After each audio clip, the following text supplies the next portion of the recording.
It's dark outside, and that means it's the witching hour for all the vampires and the vampirettes, and they're gathered around the internet fire. They're gathered around the Twitch machine for Jan Carpenters in the month of madness, asking a question they ask each other each and every week, and that question is, hey, did you see this one? That was good.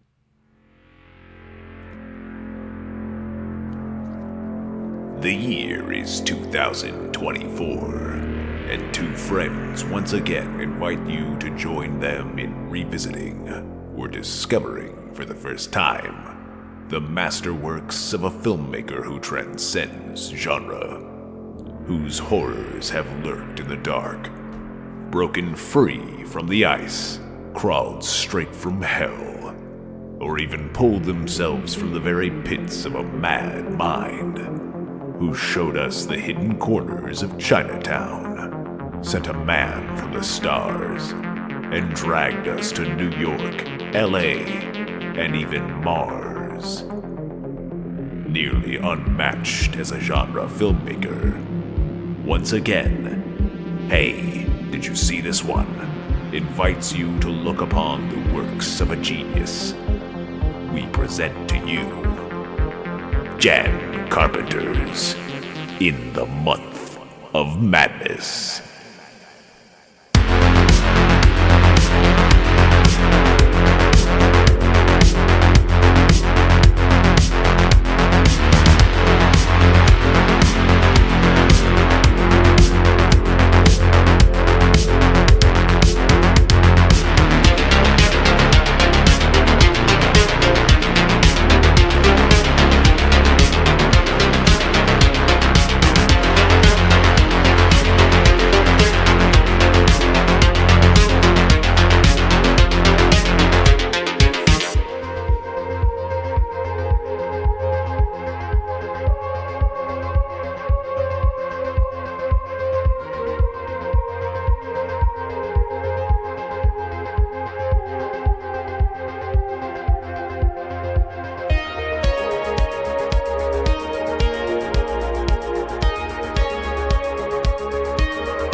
That's right, we're back with a brand new episode of Hey, Did You See This One? We are here. It is Jan Carpenters in the Month of Madness. It is our final week of that month, and we are covering John Carpenter's Vampires. I don't know if you're allowed to just call it Vampires, but every time I write out Vampires, it seems wrong, so you have to call it John Carpenter's Vampires. Yeah. We're once again joined. He owns these ones. Impossible to find almost if you don't call it that. On any streaming service, you're just or Googling vampires at that point. Yeah, or if you're sailing the seven seas, impossible, because there's 1 million pornos called Vampires apparently. Say more. Anyway, I tried to find it, and I saw a lot of hardcore pornography, and was like, "This isn't John Carpenter. We're supposed to watch this. This is Jan Carpenter's." We're supposed to watch this on Pornhub. I'd like to welcome back to the show Scott Dickie. Thank you for coming back to our show. It's been a brief moment since Scott has been in the annals of this show. Do we call it annals? Or anals? In the annals. I don't know. It's an honor. It's a pleasure. Thank you. I don't know if you've been here for the new format. It's basically the same. But there are only three of us. That being said, before we get into it, we have a little game I play each and every week online on Monday and Tuesday. It's a super perverted game, and we all are like, "What's wrong with this?" And I show everything. Yeah, I show parts of. It's a very zoomed in picture of Jason's dick. Yeah, it's just a pink square, really. You got to figure out where it goes. But then it zooms out and you realize it's a picture of the poster for Vampires. And you're like, oh, it's not Jason's dick at all. That's right. So this is the we call it the fan guessing game. This is the fan guessing game.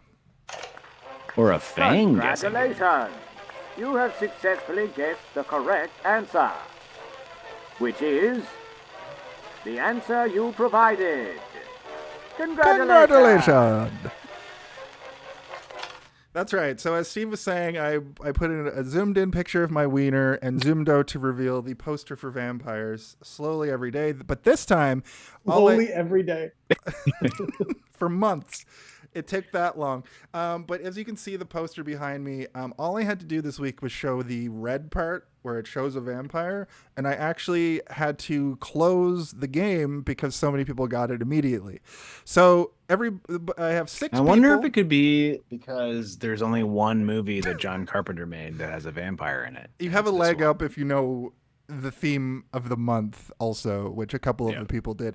But we have some olds and some news, so let's get into it. First and foremost, Craig Webster, friend of the show, former guest of the show, he got it right. He said he wanted to say, I give everybody the opportunity to do a plug or a message to the world. He wanted to plug, he is a DJ. He wanted to say, as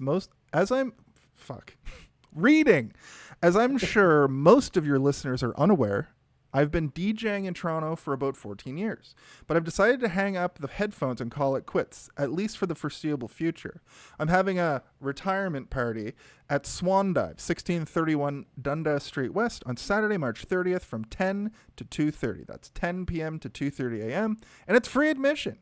Great tunes, friendly folks, everyone come. He spins like 80s and 90s. I mean, I don't want to music. alarm It's anybody, good but that shit. sounds like a vampire invitation to me. It's at night. This guy is a vampire, and we Anybody should can come. Everyone's going to be having a good time here at the make sure you Swan wash your Dive. neck before you get there. No dirty necks. No dirty neck. Also, friend of the show, Jimmy Vandelay, got it again this week. And he wanted to, first of all, I want to shout out his Instagram, Jimmy Sketches, where he does great art. And he wanted to say, what I do is I just try to take my hat and turn it around. And it's like a switch that goes on. And when the switch goes on, I feel like another person. I feel like a truck, like a machine. Do you guys know what that's from? That's from a movie. Yeah. And it's a movie. I feel like I do know what that's It's from John Carpenter's Vampire. It's a movie that I want to do on this very show. That is Link. Sorry, go ahead. No. You already said the first letter, and I know I'm wrong. So go ahead. It's Lincoln Hawk from Over the Top.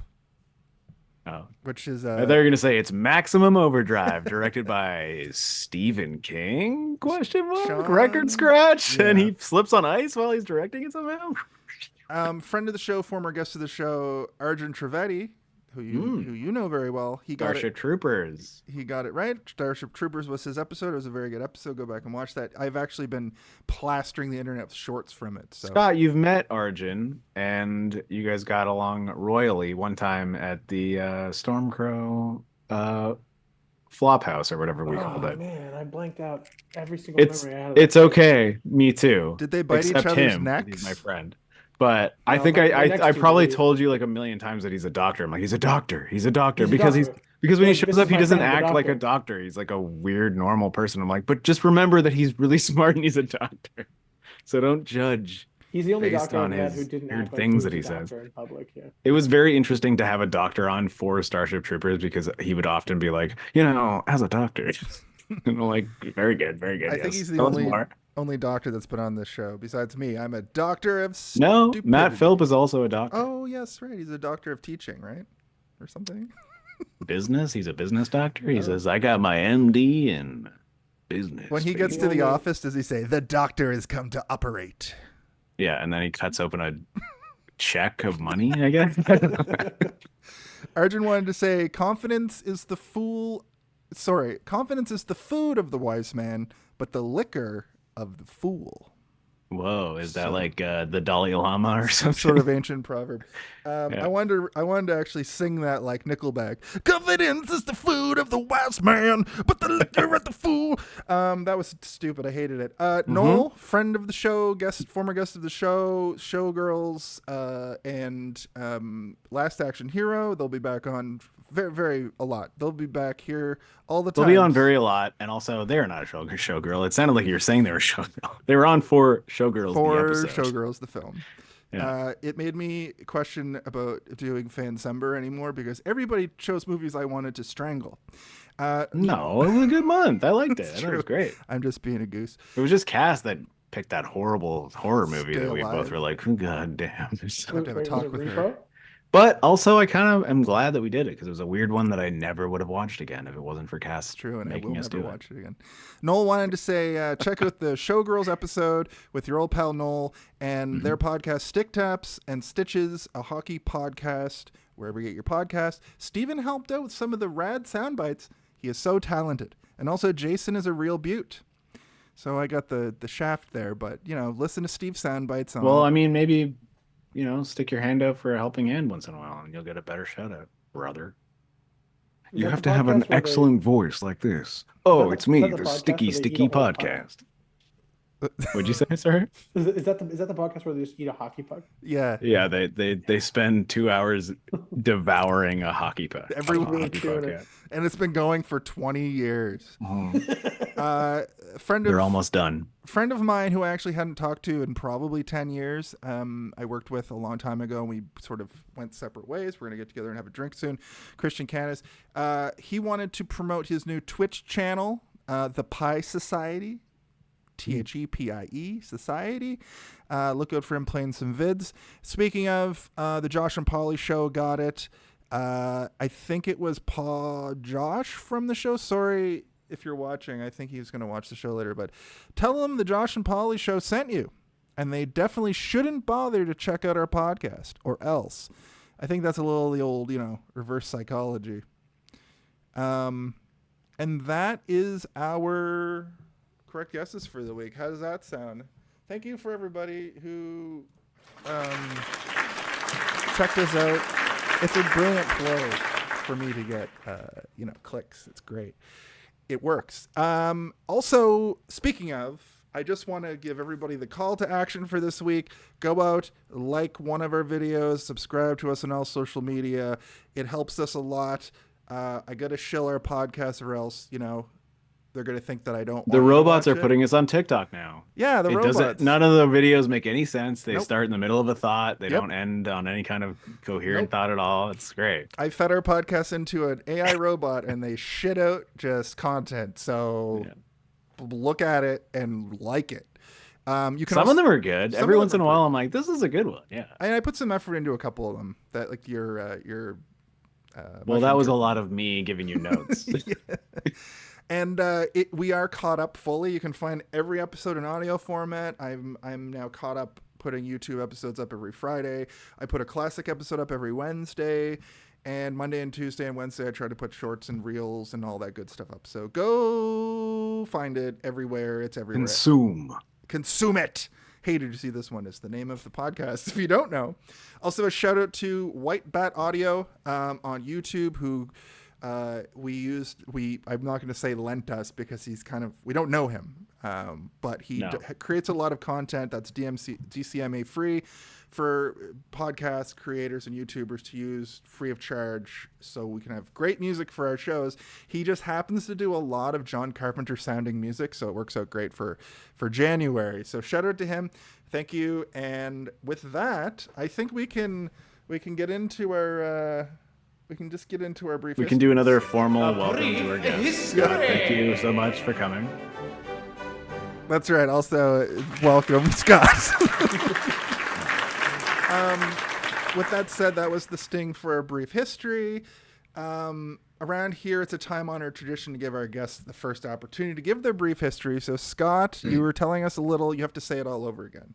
Tell us about your brief history with this film. Okay, so the first time I watched this movie, and like going back and watching it, I realized like what an inappropriate thing to do. But my mom was giving birth to my baby brother at the time, and my dad, great dad in a lot of ways. But I think when he was just like, "Hey, Bob, watch the kids," he was just kind of like, "I don't know what I'm doing." So he went to Blockbuster and he got this movie on VHS. And we went home and we got a bucket of KFC chicken and we watched it. And for a 9-year-old, there's just like tits and gore and so much homophobia, and it just washed over me, just like the KFC did. It was absolutely beautiful, and I had really fond memories of this. Like I actually was like, what a beautiful bonding moment with my dad. With my daddy, yeah. And then while my mom is back... giving birth in the hospital. Yeah, and why wasn't he there? I'm wondering, like, yeah, why wasn't your dad there? And also, what was his thought process? Kids like vampires and chicken. Kids like vampires. He guaranteed like didn't even look at the movie. Like it's no, he didn't look at the rated R as a pirate. He didn't see that James Woods was in it. It's like, maybe my dad loves James Woods. Maybe he was like finally maybe that's a why real rugged leading man gets the role he's deserved. He saw John Carpenter. He's like, ugh, are we gonna get another Kurt Russell romp? And he's like, oh, James Woods. Finally. Yeah. Also, finally. it's like John was like, hey, James Woods, I need you to be Kurt Russell in this movie. if you don't mind. I couldn't get him. Yeah. And James Woods was like, yeah, I can do that. I've seen your other movies and I can definitely do that for you. But in some kind of like crazy weird way, this movie just like actually kept me on a vampire kick my whole life, where I was like, no, I need like hard vampire action. No, like, well, yeah, it gives you sort of like an idea of like pre-Buffy the Vampire Slayer, like what the rules of vampires are and like what you imagine them to be and what you can do to take out a vampire, and like strategic thinking. Yeah, which, like a bit of realism to it too. Even watching it this week, I was like, you know what? The strategies in this pretty good. Like they harpoon zombies and drag them out of their dens in the middle of the day on a Jeep, and they're just like, you're fucking done, buddy. Yeah, I love it. They flank and they just start pulling boards off the make sure all the windows are open. Like we don't want to. It's like a D&D campaign almost, where it's like, what would you do when you go into a vampire den? Oh, 100%. Make sure there's as much light in the room as you can. And you got Shang Tsung wearing ski goggles in like the opening frame, and then he just like dies right away. Immediately, yeah. Cool. Is that your whole history? Yeah, that's the whole history. It's a pretty good history. That one time with the chicken, yeah. His brother was being birthed into the world, and his dad was like, "Here's some chicken and prostitute breasts. Vampires. Have some breasts with your breasts, son." Like, I'm surprised my dad didn't feed me a beer. Like, he's like, drink up. One time my dad, when I was like 9, 13, my dad was like, come to the shop, son. We're going to have KFC and you're allowed to drink beer. And I did. And I immediately got a walking hangover because I was 13 and puked everywhere. We had to go Christmas shopping and I threw up everywhere. Anyway, Steve, what's your brief history? Well, I watched this movie by myself. No cool story about my dad getting chicken in the movie or my dad making me barf when I was 13 for drinking beer. I watched this maybe a little bit too late, but the first time I watched it, I did appreciate the same stuff that I said when you were talking, Scott, where it's like, it gives you a set of rules that you didn't really consider. It's not just like kicking them and punching them and then hitting them in the heart with a stake. It's a strategy. You can go to their den in the daytime and like they primarily fight in the day, which is cool. And then they go and party at nighttime. And they're like, we fucked them up so hard that they wouldn't dare come fuck with us right now. We just killed like 80 of them. Yeah. And I mean, that's the whole conceit of the movie, but it's cool. It's very cool up until a specific moment in the movie when it becomes no longer cool. And then later it gets cool again. And then it quickly becomes uncool again after that. Like, oh, geez. This movie has its cool moments. Yeah. But yeah, my brief history is that I watched it, I think, with Danny for the first time, which would have been not even that long ago. Like, I've seen so many of his movies. I probably saw bits and pieces when I was a kid. And even when I was talking to you, Jason, I was like, wait a minute, there's a Baldwin in this? Like, I forgot there was a Baldwin. And then I was like, I think I have seen this movie, but I was not thinking of this movie. I was thinking of like one of the 4 sequels of From Dusk Till Dawn that also has a Baldwin in it. So yeah, my brief history is that I didn't really see it. Yeah, it's pretty much the same for me. I remember bits and pieces of it. I remember seeing the cover of the film at like Blockbuster in the late 90s. I remember being like, I'll never watch a John Carpenter movie. They're too spooky. This movie is a ham-fisted action horror, so it's not really like, there's nothing to really be afraid of. I which mean, we've talked about it before, but I think his only really scary movie is The Thing. Like yeah, the rest of his movies are not that. I mean, Halloween debatable, but for if you the saw it too era, late, definitely, but yeah. like now, But The Thing is the only one that still kind of freaks me out to this yeah. day. Well, speaking of, let's continue that thought as we go into director talk. All right. Quiet on set. Are we rolling? Okay, let's shoot this piece of Sound. Speed. Action! This is Director Talk. We have covered John Carpenter for the last 3 weeks pretty in depth. So what I've sort of moved this towards is talking about elements of this film directorially. And I guess, Steve, you were kind of talking about movies that are actually scary by John Carpenter. And you're right. I think The Thing, which we'll probably cover next year, is like it's suspenseful. It's got legit suspense, it's got legit horror, it's got legit mystery, and a lot of John Carpenter's works outside of that are very like you made like an easily palatable like action thing. Like look at a movie like They Live, like that's not it's like just Yeah, like but that's a movie sci-fi. that I would put on once a year when I have like a flu or something. I'll put on They Live while I'm sick for sure. That's a feel good movie. So is Starman. So is Big Trouble in Little China. Like he has so many feel good movies that aren't too hard to digest while you're not feeling good. They make you feel better. People who I talk to about this specific movie remember it fondly a lot of the time and do kind of see it that way. And well, Scott has a great memory from it, so you probably would be more inclined to throw it on, even though you watched it and were like, probably good. I think it's based on when you saw it. Like I saw Big Trouble last year and wondered why it wasn't part of my childhood, and it would be a movie that I throw on. This one I'll probably not watch again. I mean, it's not terrible though. That's the thing. Moments. Yeah. It's like well shot. It looks good. It looks like a '90s movie. It looks a little ahead of its time, like John Carpenter's. It's not though. It looks behind its time. That's the crazy part. You think? Yeah, it's 1998, man. This is like the end of the '90s, and it looks like an '80s movie. Like it doesn't have that sort of like gloss that Scream or like The Bride of Chucky That's a or good point. Yeah. All that kind of stuff starts to be glamorous and sleek and shiny, and the writing pops, and it's different. This is very much not different. It's kind of like the same code, the Carpenter code, if you could call it that. I had to take a moment when I was watching this movie and look up, and I was like, when did Blade come out? And I was like, oh my God, like these are like contemporaries before this? of one another. Yeah, and I was like, oh my God. They came out the same weekend? When did Blade come out? I think 99? Okay. Yeah.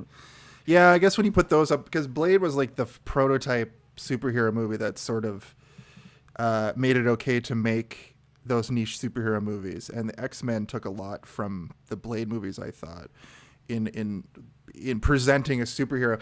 This one, like, actually, now that I think about it, you're right. This is very 80s. It feels like Dennis Leary should have been the lead, or Kurt Russell. Yeah. James Woods, absolutely the wrong choice. We'll get into that. We'll get into that when we get into Even James Woods himself would admit, like, I don't know why I was in this. I was doing voiceover for The Simpsons that year, and they said, hey, do you want to be on Family Guy? And I said, okay. Yeah, and like, then someone said, do you want to be in a candy. Carpenter movie? And I did it. Do you have any trivia or facts about like the making of this? I don't know if you guys did it that deep of a he dive. didn't bring back his beautiful Dean Cundy, the best cinematographer that basically took Carpenter vision and was able to apply it to every scenario, right? Like John Carpenter is very good at setting up a shot for an action sequence, like those moments where they're getting dragged out of the house, or where it's a long shot of people walking up to each other. Like John Carpenter has that sort of brain, but when it comes down to just two people talking, it's boring. And like there's so many good lines in this movie that feel like they trip over themselves because of the fact that the camera's not working in favor of the line delivery. There's I wrote a couple of them down. There's what does he say? Did I write them down? Yeah, I did. There's one near the end where he straight up pulls a Liam Neeson and he's like, "Wherever you go, I will hunt you, I will find you, and I will kill you." But it's just like cheese. Yeah, but it looks like they shot it from far away at the side. Like they didn't get down and like frame the face, and like they should almost be kissing, but they, like it shouldn't be romantic, but it should feel brotherly, like it should feel like they have a connection. It should feel like a threat and a promise, and it does. Exactly. It should feel like 10 different things to the wind, but it feels like nothing. Yeah.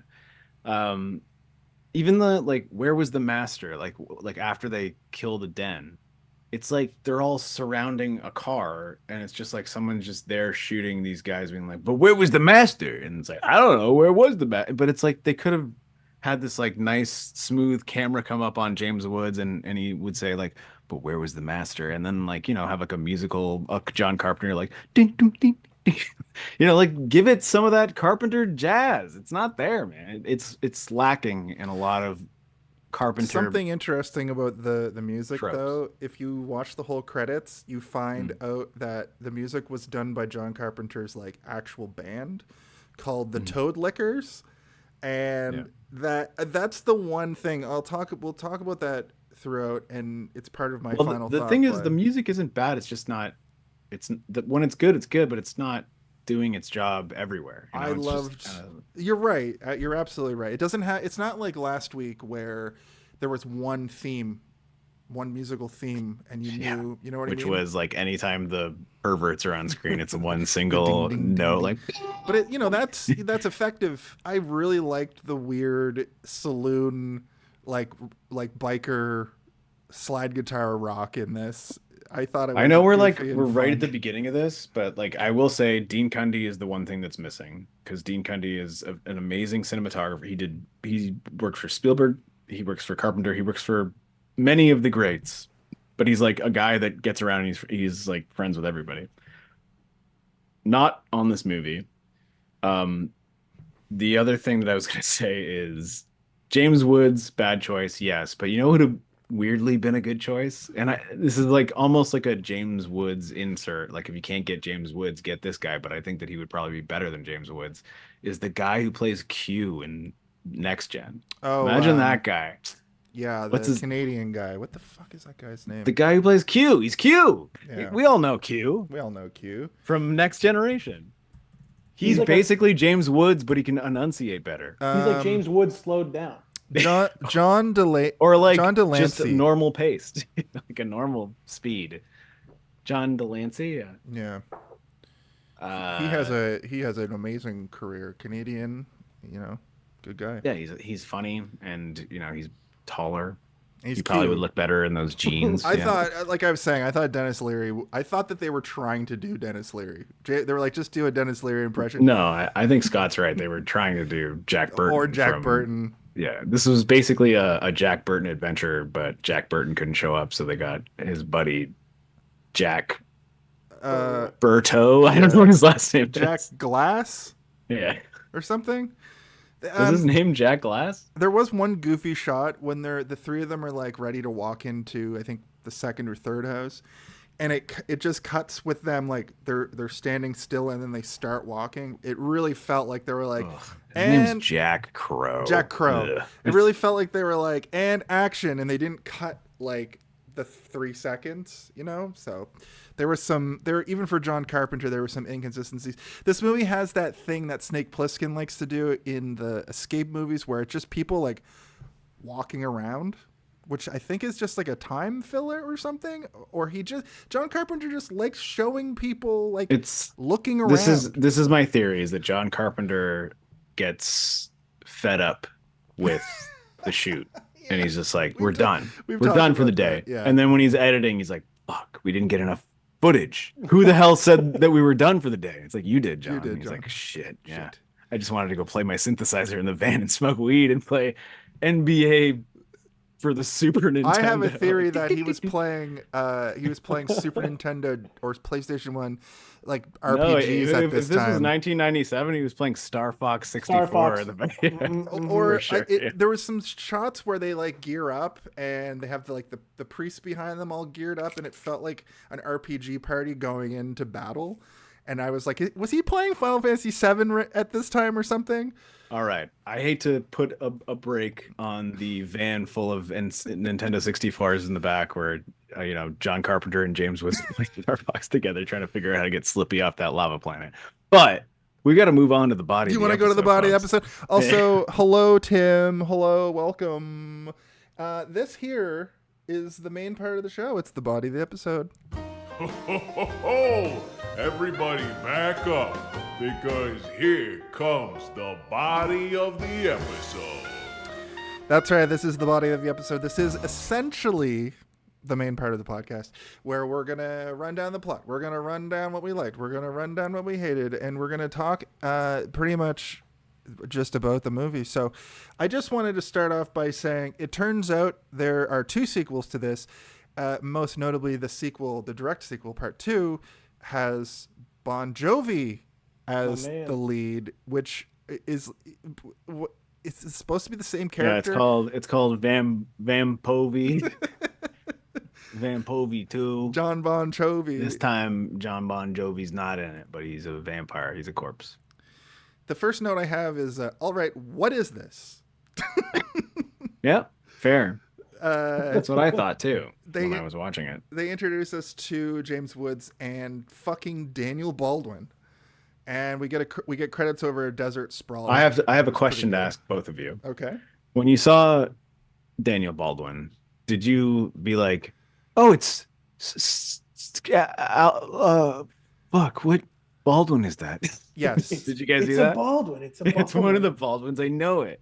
He's got the cocaine sweat, and it's like dripping down his face right away. You just know it's one of them. He looks the iconic like dyed Alec Baldwin black. Now. Yeah. Like modern day Alec Baldwin in 1990. Weirdly big. He's so big, and he's not a great. I was thinking about this the whole time. I'm going. So there's Billy Baldwin, Daniel, Steven, and Alec. None of them reach the levels of Alec, but they all essentially have the same acting style.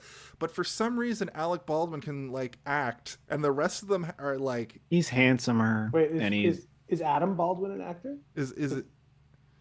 I thought. Oh, is there another Baldwin that I forgot? Yeah, guys, there's Adam. I've been hiding this from you guys for years, but I am Adam Baldwin. My name is Adam Baldwin. I'm Jason Baldwin. I have no relation. No relation. Is Adam Baldwin real? I don't know. I don't fucking know.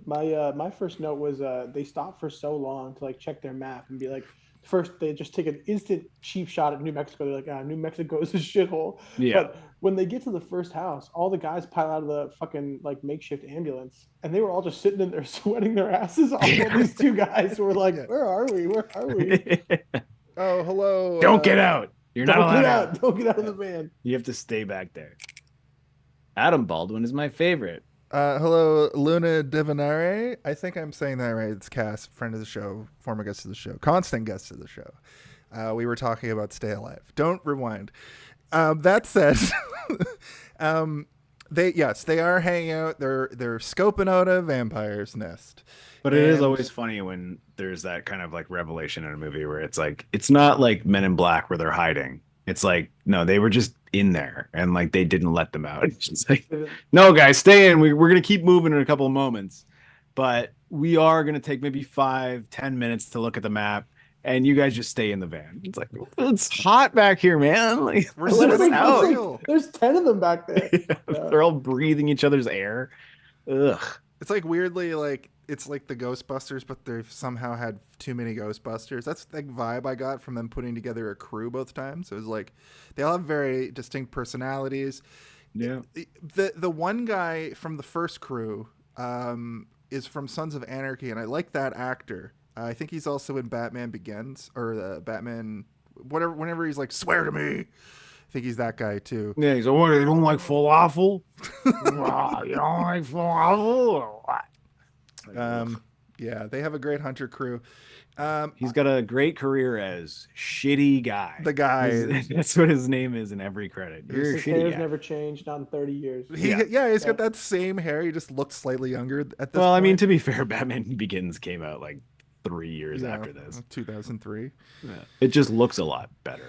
Yes, because Christopher Nolan made a masterpiece that like very few people saw. Well, because Christopher Nolan knows how to shoot a movie, and John Carpenter knows how to get Dean County to shoot a movie, and they forgot to hire him. This is the point where I realized that James Wood is not an action man, and this is the point. Well, not his entire career of never being in an action also movie. That, but I was like, I'll give him a chance until he just starts wisecracking. There is one tick that he does that I do like, though. Whenever he goes in to like scope a place out with a gun, he always checks the ceiling. Did you guys notice that? He always goes. I thought that was a nice touch. He probably got attacked from the ceiling one time. That's like, that's exactly years where ago. my head went. Yeah. I really appreciate all the ways that they like took their time to be like, James Woods is tough as nails in this one. You haven't seen him like before. Like when they go to like unlock the little latch on the front of the house filled with vampires, then the guy uses the Jordan air pump of door openers. Yeah. And they go in and he's like, all right, boss, I'll stick my hand there and latch. And he goes, no, it's my turn. It's my turn. It's my yeah. turn. And you're like, does he say that every time, or is it He says it every literally time, just yeah. his turn? Yeah. I did like that as well because it establishes that there's like a pecking order and they're all involved, even the leader. But again, we don't know if he just says that every single time. Like, oh, it's my turn. And as you can like, see, he just wants his hand to get ripped off by a zombie at some point so he can have a cool hook. As you can they see, call me Hook now. Hook Crow. As you can see in Steven's picture behind him, they have a comical amount of ridiculous weapons. Yeah. That all look like they were put together by like some person who is like in the they look that they were put together by these guys. Exactly. Yes. These people. But they also look like they were put together by somebody having fun in props. Just like, what if it had like 3 real flashlights on it or a flood lamp? Or what if James Wood, look at James Wood's fucking face. He looks so ridiculous. His custom crossbow is so sleek for no reason because everybody else looks like their gear's kind of like makeshift, but he's like, mine is like one piece of like Nerf grade plastic. Or it's like pure silver. Like he's like, every time I kill a vampire, I melt it down into a piece of this crossbow and I add it. He's the only guy with a crossbow in the whole movie, and it's like that's a good vampire killing tool. They should all have crossbows with stakes on them, right? There's like a part of me that thinks like maybe he was a priest at some point, like that's why he's like feels so comfortable with the priest and he like has this sort of like back and forth with them. It's like I could picture him having lost his way. But like that's the thing about this movie is that you don't know anything, right? And you don't really know anything about anybody. Nobody gives you until you get an exposition dump. Really. Yeah, but it's not even like it really isn't even that much. Like it's enough to get you through, but it's not enough to know everything about the character. Yeah, like his shorthand tick that he has too is that he always calls the priests that come with him Padre, which I thought was kind of fun. But because like every fucking Western movie ever does that, so it's Padre. Not. Yeah, it's kind of like okay. This is I don't know if it's jumping ahead, but they do talk about how he was raised in Spain. Yep, they do, and you know what? Like it makes sense, but like. It's almost like they made that just so that he could say that. So it's not weird. You're right. I feel like it wasn't from the. They did it in reverse. They're like, he just won't say. He was born and raised in Spain. That's why he says Padre. He doesn't speak another lick of Spanish, but he says Padre. And the reason is he was born there and raised there by vampires. Watching this opening too, like to what you guys were saying about how ridiculous they all are. Like I thought that this movie was going to be like camp, like a comedy. It was kind of camp, like it was camp, but like I thought it was meant to be a comedy, but the only person who is like a comedic character is Jack Crow, and everybody else is Mr. Glass, stone cold serious, and there's a little bit of levity it's here true. and there. He's the only funny one, and he's not that funny, so that's how much funny you get in this movie. And like anytime he's not around, it's so heavy and almost painful to watch. Like any time where it's Baldwin and his his prisoner, essentially, it's just like it's painful. I don't like it, and it's gross. He talks to her like shit. He fully groomed She's that woman. cool. She has like cool powers where she can connect with the main vampire, and it's like utilize that more, man. Like make the relationship between them mean something, and it doesn't. Yeah, It really I don't know who greenlit the dynamic between like the only female character in this movie, but it's bad. It's bad. Yeah, it's kind of maybe gross. It makes you feel really uncomfortable. Yeah. Alec Baldwin was a co-producer, and he's like, "All right, Daniel, you're gonna slap her every chance you get. Every and chance, you have to and be then really kiss her. mean about You're gonna it. slap her and then kiss her and call her baby, and then hit And her. then when she walks away, you're gonna push her. Yeah, You have to make sure she can't. Falls down. Yeah, she never sits. She falls into every piece of furniture that she goes on. She's falling into it. Also, And call her a you're the whore cause. constantly. Oh God, Jason. No, that's what he does. I know, but we didn't do it. We didn't go that I far. didn't say I was worried that you were like language, Jason. You're gonna. Steve cancels me every episode for the smallest reasons, and I get myself into it too sometimes. As they're skulking around this house, they open a door. A sucked person falls out. They're a corpse. They kind of say something about, she's sucked dry. Can we just refer to all people who have been fed on by vampires as sucked people? Sucked Yeah. people. That's a sucked guy. That guy got sucked. Yeah. And then the tropiest trope of all tropes happens. James Woods like, okay, guys, I'm gonna go a little bit ahead. You guys stay here, and he immediately fucking kicks a can or some shit on the ground and causes a ruckus. And then he trips and he lights a match off his own beard, and then also off someone's boot, and like lights everybody's cigarettes at the same time. You're like, wow, this is crazy how many tropes are happening at the same time. He gets a bigger belt in every shot. They immediately get attacked by two vampires. Like, I looked like I was watching the movie and I went, God damn it, he kicked a thing. And when I looked back, they were getting attacked by vampires. I like you were like writing in your notes, I bet they're about to get attacked by anything. I feel like a fuck. Yeah, then I hear a commotion. Yeah. I love that there's like what 9 vampires in the house. Those first two vampires, they go and freak out on the guys, and all the other vampires are like hanging back, like, oh crap. Oh shit. I'm scared. Okay, guys. We should probably attack them from the roof. And James Woods is like looking at the roof the whole time. He's like, I don't know, that guy keeps looking at the roof, man. I don't want to attack from up there. So they try to unload clips into the vampires, which it's like they should know that's it is kind of effective in this particular movie for stopping power.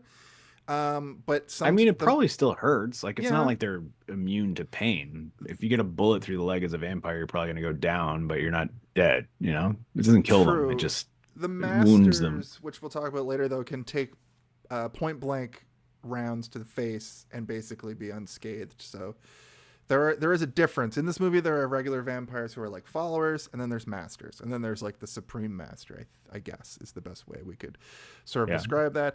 And here we get the first like kill. They shoot one with like a harpoon thing. It goes through their chest. They pull. This is probably like the coolest thing in the movie. Maybe the first time I saw this, I was like, "Oh, that's a really interesting way to kill vampires." I've never seen this before. Like you said, they fight in the daytime because they're attacking these nests in the day. And I'm like, well, what's that even like? What's the point of that? The point is they just pull them into the fucking sunlight. Yeah, we'll lure them up the stairs, harpoon them, pull them out one by one, and it's like that's how you play a video game. Let's kite these guys into attacking us and just like pick them off one by one. You draw aggro and then you fucking. But they make it interesting, because a lot of the times when you play video games, right, and you're doing that kind of tactic, it's fun while you're playing because you're like, look at all the kills we're getting, but to film that, you're like, would be very boring. But in this movie, it's not. It's interesting and fun. Like the way that they're kind of like, all right, we got to get the next one up the stairs. Everybody makes some noise, like ding ding ding. And we get a montage. We get a montage of them doing this to 9 of them.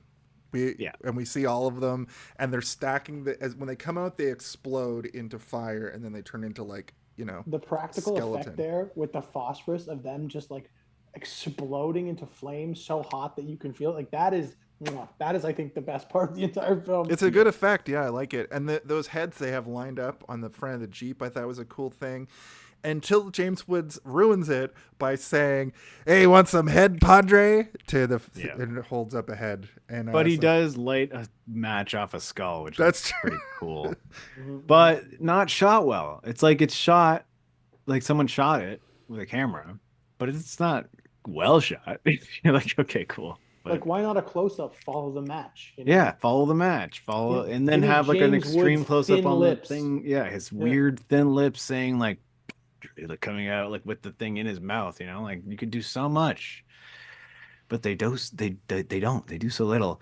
I loved the fact that all the skulls were lined up, and they it's like 1, 2, 3, 4, 5, 6, 7, 8, 9, 10, and it's like, wait, where's the 10th one? You could do.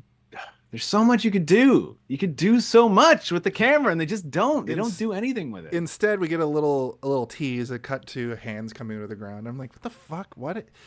I kind of like why. I kind of like that we'll talk about it, but basically the vampires, if they don't have a place to hide, they just bury themselves, which I've never seen before. That's why they're operating in the desert, I guess, because it's easy to bury yourself in sand. But basically, they've had a big day. They go back to their motel where they've got the police on their payroll who is bringing them prostitutes and beer. That's all they like in this universe is hookers and beer. There's no drug use that I could see. So this is like one of the things that I have like a huge problem with, but at the same time, I get it because it's like they are heroes. They consider themselves heroes. They deal with cannibals basically. They're killing monsters, so they have no respect for human beings, like at all. Yeah. When Daniel Baldwin steals the car later in the movie, he in no way tries to use charisma or tact or diplomacy. Like, fuck you. He's like, I'll blow your fucking brains out if you don't give me this car. And I don't know if that's because he's infected already or if that's just because I don't even think he is infected at that point. This is that's like just the him. next scene. Yeah. No, they just take it and they just drive like 20 minutes down the road to their and then like James Woods is hiding behind like a sand dune. Like a bush. You got it? And it's like they're just criminals. Like I they're can see shitty you. criminals. Yeah. There's another layer to that too, where vampires exist in this universe. Only the vampire hunters and the priests really know they exist, and they explain that away by saying people don't want to know about these monsters. So it gives this group of criminals just this free reign to do whatever they want in their own minds. And the problem with that is that they're just going around and doing all this shit and then showing up and acting like they're lying and cheating to like get intel on different crime scenes and stuff too, right? So it's this weird, like, they're basically shitty bikers who go around killing people. And then the news is like, a whole church of people killed tonight, no leads. And it just looks like they're going in and just massacring.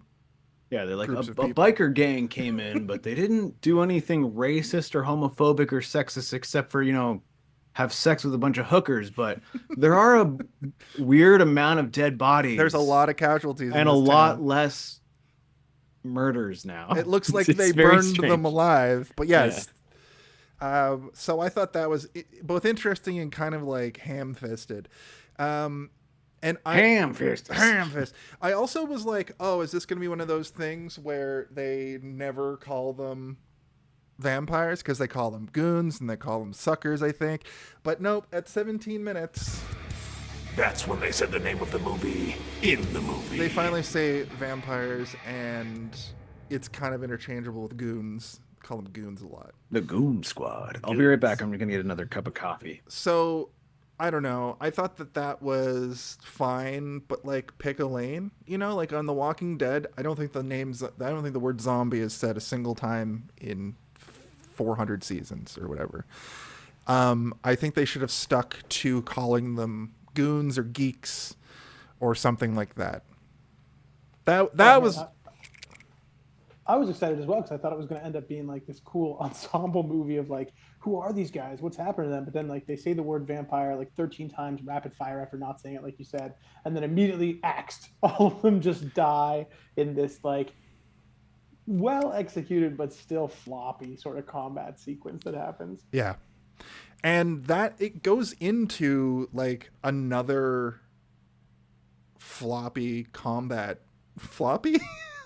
Oh, floppy. Geez, the bodies are floppy. The hookers are floppy. Like this guy just comes in and it's like, ding dong, I have your pizza. That's not pizza. It's a vampire. It's a vampire. And then he just walks in and he just like takes a person's head and just goes like, ha, and like they're dead, and he just moves on to the next guy. It does. Yeah. I'm sorry. I didn't hear everything, but it's filmed like a porno, right? That's what you're saying. This sequence is filmed. Floppy. It's a floppy. They basically what happens here is like they're just partying, and then James Woods goes to who we find out is Katrina, and he's like, "Go back to my room," and gives her his card, and she goes there, and the fucking Valek is waiting there, who is the master vampire.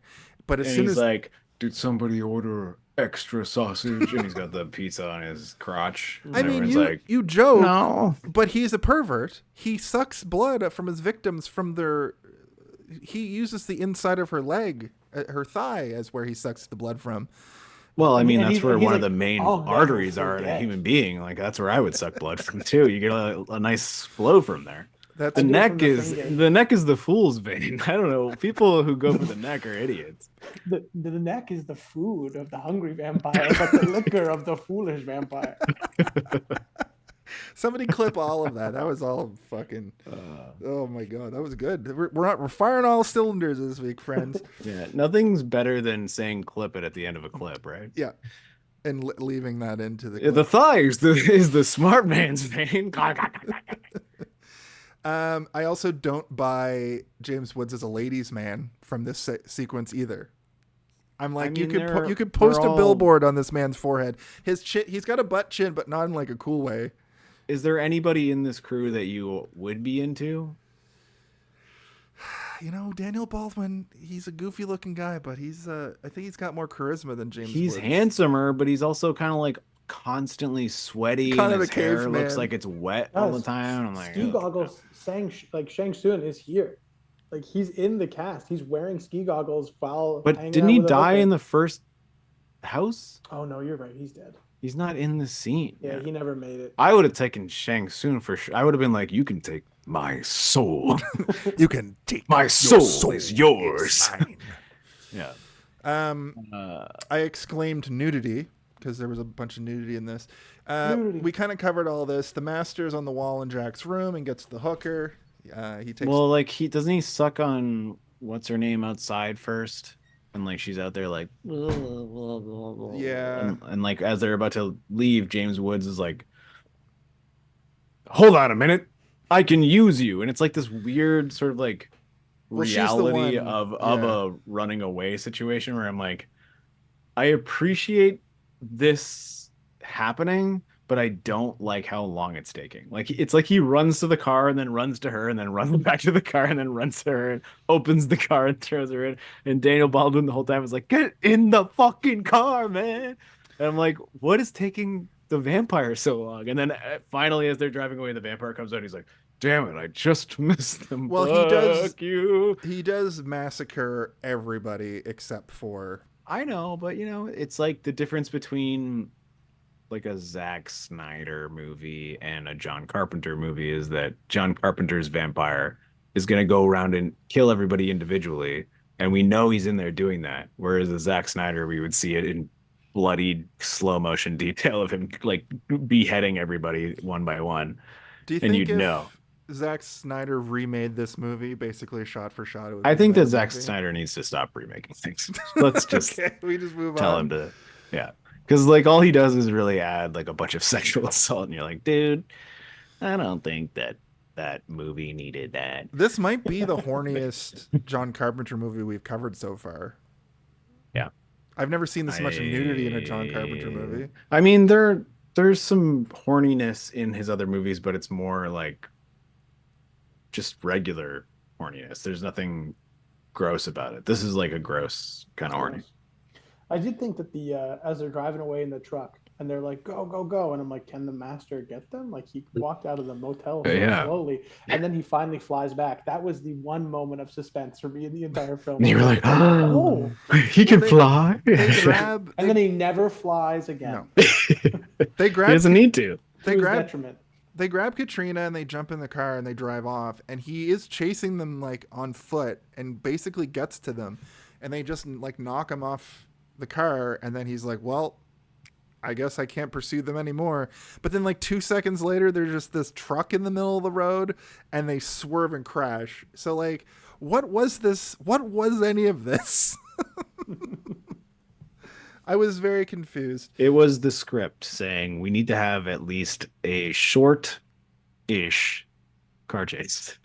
And what is the car chase? It's not a car chase. It's just a car being chased by a flying man Yeah. who lands on the car and they get freaked out by it. But like that idea is fun, and we've seen it done a million times in other movies, probably better, even maybe before this movie. But it was cool. Like they got a crane, they got him to fly in there, and we saw some interesting action. But then you think of something like Jeepers Creepers, which came out not even that long after this movie, and like they perfected the flying monster, where they're like, he can fly and he also drives a truck. Imagine the vampire could fly and drive a truck. Holy shit. I do like Thomas Ian Griffith, who plays Valek. He's the bad guy from Karate Kid Part 3. He's also the bad guy in Cobra Kai. Wow, third two things guy. I've definitely seen. Well, Cobra Kai is actually, I know you're not like a huge TV guy, Steve, but Cobra Kai was like a really good like rehab. I watch some TV. Cobra Kai is a show that's worth watching. Anyway, I saw his big dumb face. I'm going, where the fuck do I know this guy from? I feel like I've seen that face get Thank you cobra so much, punched. 'cause I couldn't place it the whole time, and I'm like, I know this guy. I feel a strange attraction to this guy. And I can't tell why. Is it because he can fly? Yeah, his name is Terry Silver in the Very silver. Terry Silver. He's got silver hair. I don't know why he was called that when he had black hair in the 80s. Anyway, that I just wanted to point him out and shout him out because that I liked his. He was acting in this movie, like he was doing some acting, whereas some people like weren't. You telling me an actor was acting in this movie? Hold on, back it up. Some of them were. I don't believe you. I think that Daniel Baldwin thought he was shooting a documentary because he was. He was kind of killing it. Yeah. He's being himself. Yeah. That's how I felt. Where like there's points where like he goes off and then you hear John Carpenter in the background go action. It's like, they just used the behind the scenes for that one. I just hope he didn't actually hit that woman. That's what I'm hoping. So we get No, he hit another woman. The craft service person. Just not And even an everyone was extra. like, what the fuck? Yeah, he had to get it out of him before he stopped the scene. Jesus Christ. Right. So we get a little bit of exposition dump where we find out that it takes 48 hours for the vampirism to take over. When you get bit by a vampire, maybe just the master. But this is also one of those things where it's not even forgivable because of how late this movie came out. It's 1998. We're beyond the trope of somebody getting bit. They're just changing the tropes for the hell of it. It's John Carpenter's vampire. But they're also so like different. trying to they're not hiding it from us, which is good. But the character hiding it, and like if they did something more interesting where they kept focusing on James Woods, like figuring it out and knowing, and like like him like using mirrors and shit to like make sure he's watching her, like they just anything. tell you. I was just gonna say the psychic link thing is basically if a master bites you, then as you're turning into a vampire, they can see through the master's eyes like a telekinetic link, which is. But the master can also see through their eyes, right? It's the vampire spawn, sort of like you're connected telepathically. So they're like, we're gonna use you, and all that I could think was like what if that's not how it works? And she's like, no, I'm a vampire now. I'm going to not help you. Why would I help you? But she does. She helps right up to the end. Yeah, because then the movie wouldn't happen properly. Credits. She's like, no, credits. Bites James Woods. We're like, okay. I guess it's over. But I mean, like, that's interesting and fun, and I like that. But like, maybe they use that instead of hiding it for so goddamn long. Like, they know she's bit, and like that's why he wants her. Right? He's like, I can use her. But then Baldwin gets bit, and then he's hiding it the whole time. And you're like, that's the movie now? Like, I don't give a fuck. Yeah. Did you also get kind of the vibe that, like, Montoya is his name? He was going to turn heel. There's going to be a big heel turn at the end or something. Because I felt like his character was very like. Well, that's the subjective. Like they subverted our expectations in that way. Where like he didn't attack James. Like we expect him to attack him at some point, right? And he doesn't. And they have like a heartfelt hug, and it's nice. But at the same time, you're like, it would be really cool if like instead of that they figured it out before the fight, and he was just like swinging with vampire powers and just like uppercutting people's tops of their jaws off and shit or something, you know, like kicking a guy through the wall or, you know, like something crazy. He just becomes Blade. Did we gloss over the part where he put his big fat sweaty body on top of that poor woman? Oh gosh. For like a 7-minute shot, just to be like, we did gloss over it, but it's because you I smell like a vampire, you taste like a vampire. And we're like, ugh, I can smell you through my TV screen from 28 years ago. He smells like salami for sure, and aftershave. For sure. Salami, he smells like Tony Soprano looks. This is the carjacking. They stop at a gas station. They carjack a guy. Like you said, he's just an asshole about it. And James Woods is like in the bushes, like...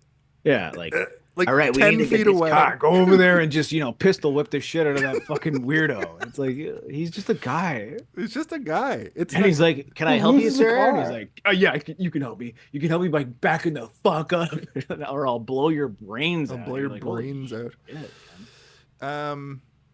he couldn't find an empty car? I don't know. I guess a car right next to a guy. Or a pedal bike. Like, they weren't that far.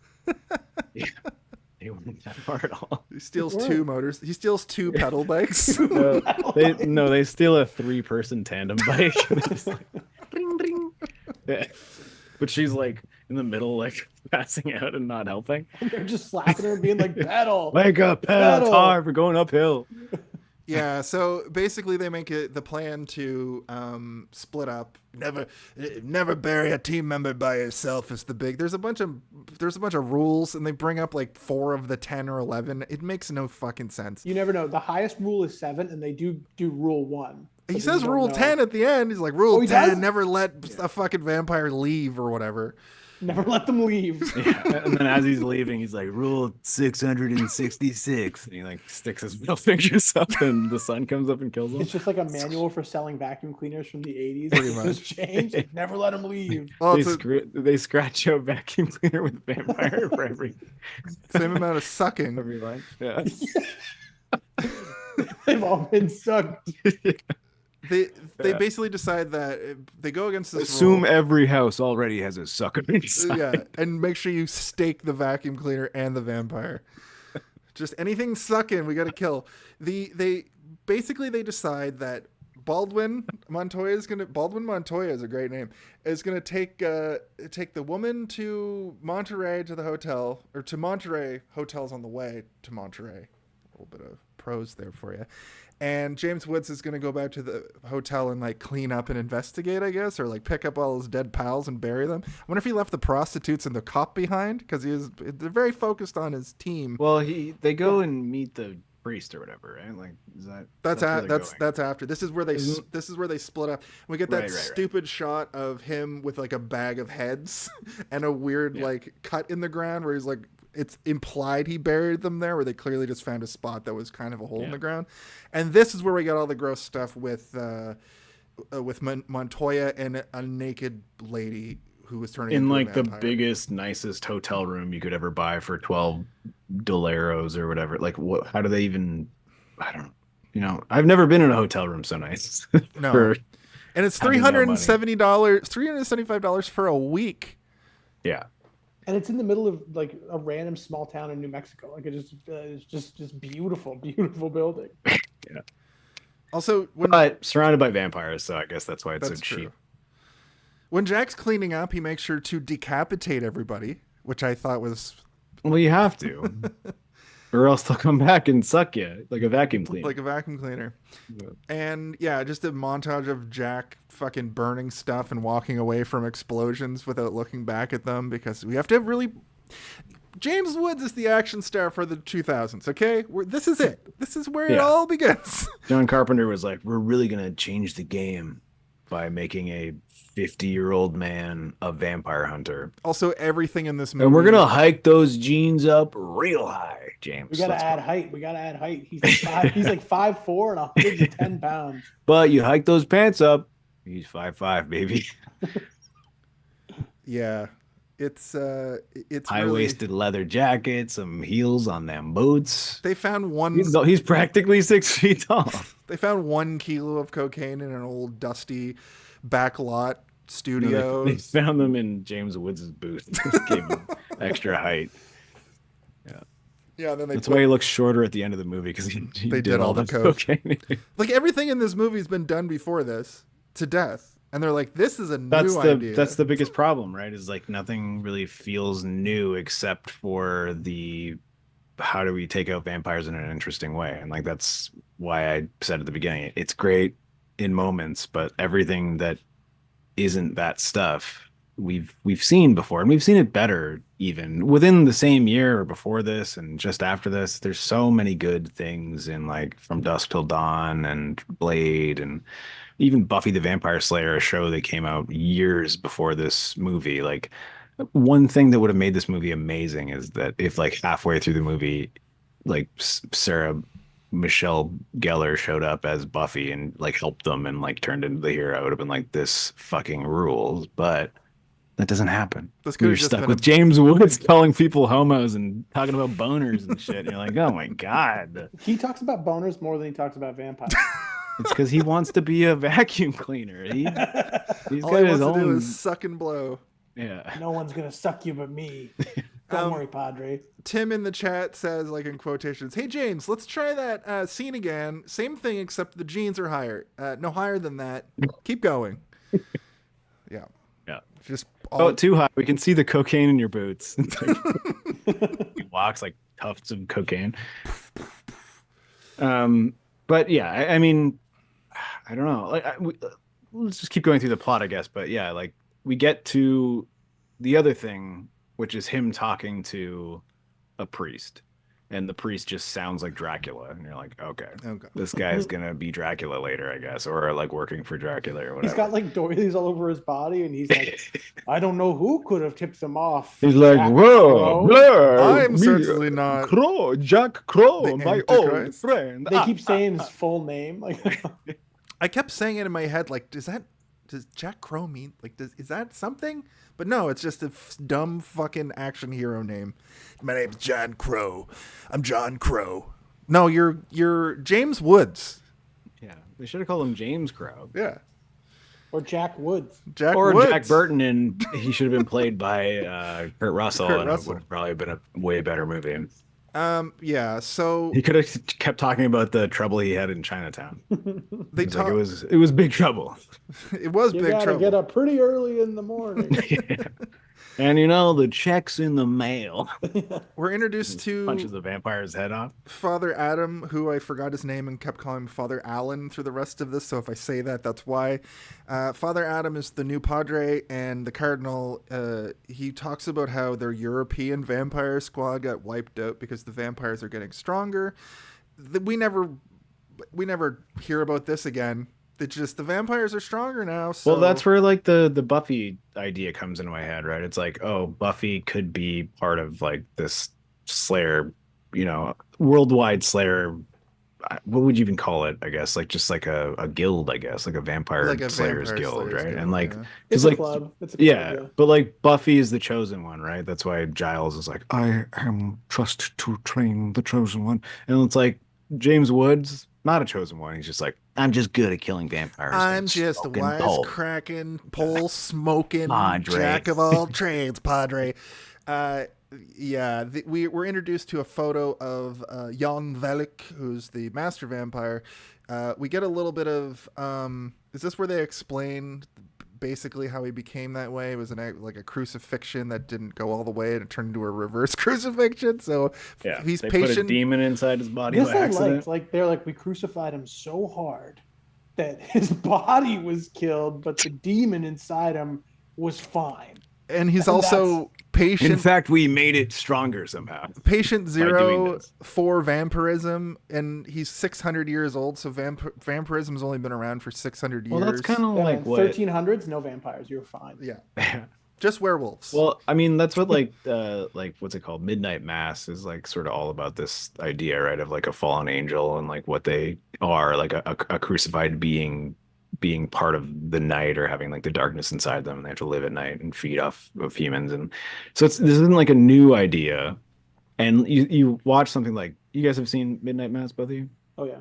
I like that you're not a TV guy, but you bring up Midnight Mass. I haven't, but it's on the list. It's for sure a show that I'm gonna rules. I'm gonna love that show. I know I am. That was one of those shows that I'm like, I'll watch this because it looks cool. I love small town mysteries, and I didn't even know what it was about. And then once I get into it, I'm like, holy shit, it's amazing. This is something I can really sink my teeth into. Yeah. And then I winked at my own mirror in my face, and I was like, I wish I had friends. Yeah. But yeah, like that is a good version of what they did. Well, I mean, what they did in this is not necessarily bad either, right? Like the sort of like the stigmata effect where they reverse curse basically, or like I guess just curse. It's not a reverse curse. It's just they've cursed them by they call it a reverse crucifying them for an unjust reason and creating a monster out of it. Yeah, which is cool, but that part I completely forgot about until you just brought it up because of how much I am like, this movie blows. They talk about it like 3 times and add more details to it. Every single time. And at one point, James Woods takes the Padre into a bathroom, accuses him of having a boner, and then beats the shit out of him, gets the information out of him, and then says, welcome to the club, and leaves him in there. And then treats him real nice because he puts like the thing on his hand and he like pats him on the back and stuff. It's okay. So the Cardinals, like the Vatican, called and they want to put together a new super team at full strength. Also, the Vatican called again afterwards and they said, stop beating people up for no reason in the bathroom. There's blood everywhere. Blood. And we cut over to the hotel room and Katrina wakes up fucking butt-ass naked. Because naturally, what old Montoya had to do is get this woman naked because she's a vampire, I guess. What is that? So we could see the fangs could be anywhere. There's a lot of implied. So even like him beating the Padre up in the bathroom is sort of like this implied sexual assault is happening there, and we're seeing that instead of seeing the actual sexual assault that's happening in the other. I think that they're towing the line and they're balancing these things, and they're it's meant to like make you think like, okay, so this is happening to this guy. Imagine what's happening to her now that we're seeing that she's completely naked.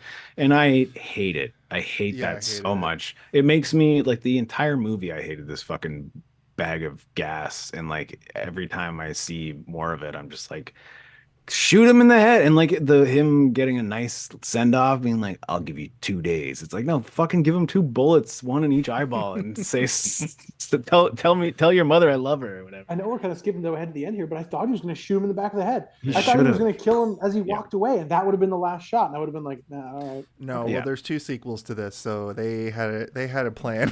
So Baldwin goes and bites Bon Jovi. But I mean, I would have even been okay if he shot him in the head and they let her go. You know, like let her be the some sequel. Redemption, but she really didn't. Yeah. Or she shoots him in the head. That would have been fucking sick. I mean, she's a woman in a John Carpenter movie where they become an afterthought pretty quick.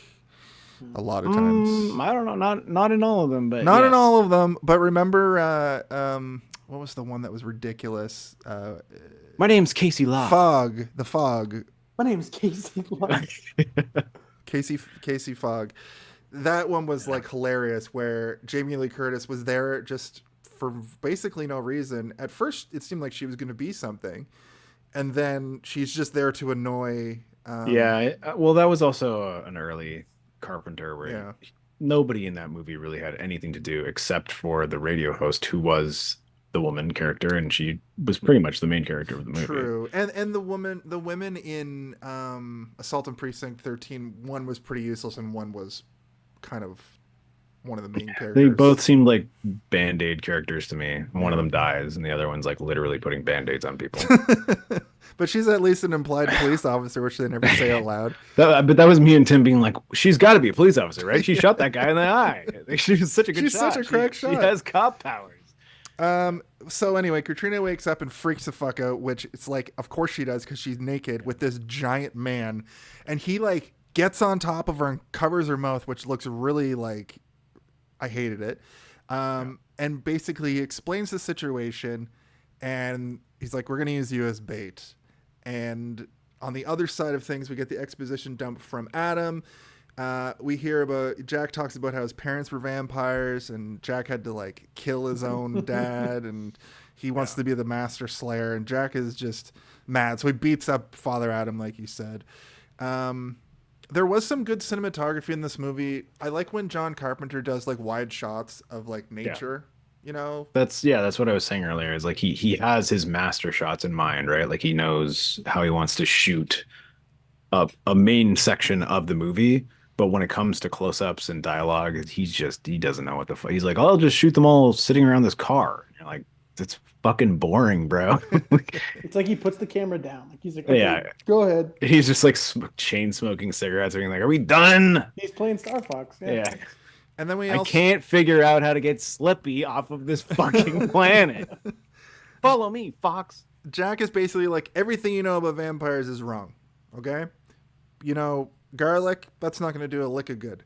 You try to stab them, no. You can decapitate them, or you can basically pull them into the sun, and that's basically all you got. Shooting bullets at them, nothing. And we find out that like there's a map. They show them a map of the kill areas and imply that the vampires are fanning out as though they're looking for something. And Adam's like, they're looking for the Black Cross, which becomes the major MacGuffin of the movie, which has some... The Black Mass, which we get at the end of the movie. Yeah. And then he asks him if he gets a boner from getting his ass kicked. Yeah. He asks him if he got wood. Yeah. You get wood? You got wood. James Wood. So Katrina has the psychic link now, and she wakes up and... Oh, yeah. James Wood also says, Hurricane Katrina, more like Hurricane Tortilla. And then he like goes, and then he smooches the priest on the mouth. Uh-oh. Yeah. Can't kiss a priest. Not on the mouth. Not on the mouth. This is my favorite part. Katrina gets magic vampire telepathy, and she's seeing through the master's eyes. And they're like, "Where is he? Where is he?" And the master just like looks at a sign of San Miguel, and she's like, "There it's San Miguel." Yeah, he's staring at the sign. He's literally been staring at it for like 15 minutes. He won't look at anything else. I love it. Like I don't even know why this. But guy then like it needs a goes down. roadside. He's been peeing for a really long time. It's just like. Peeing blood. Yeah, peeing blood.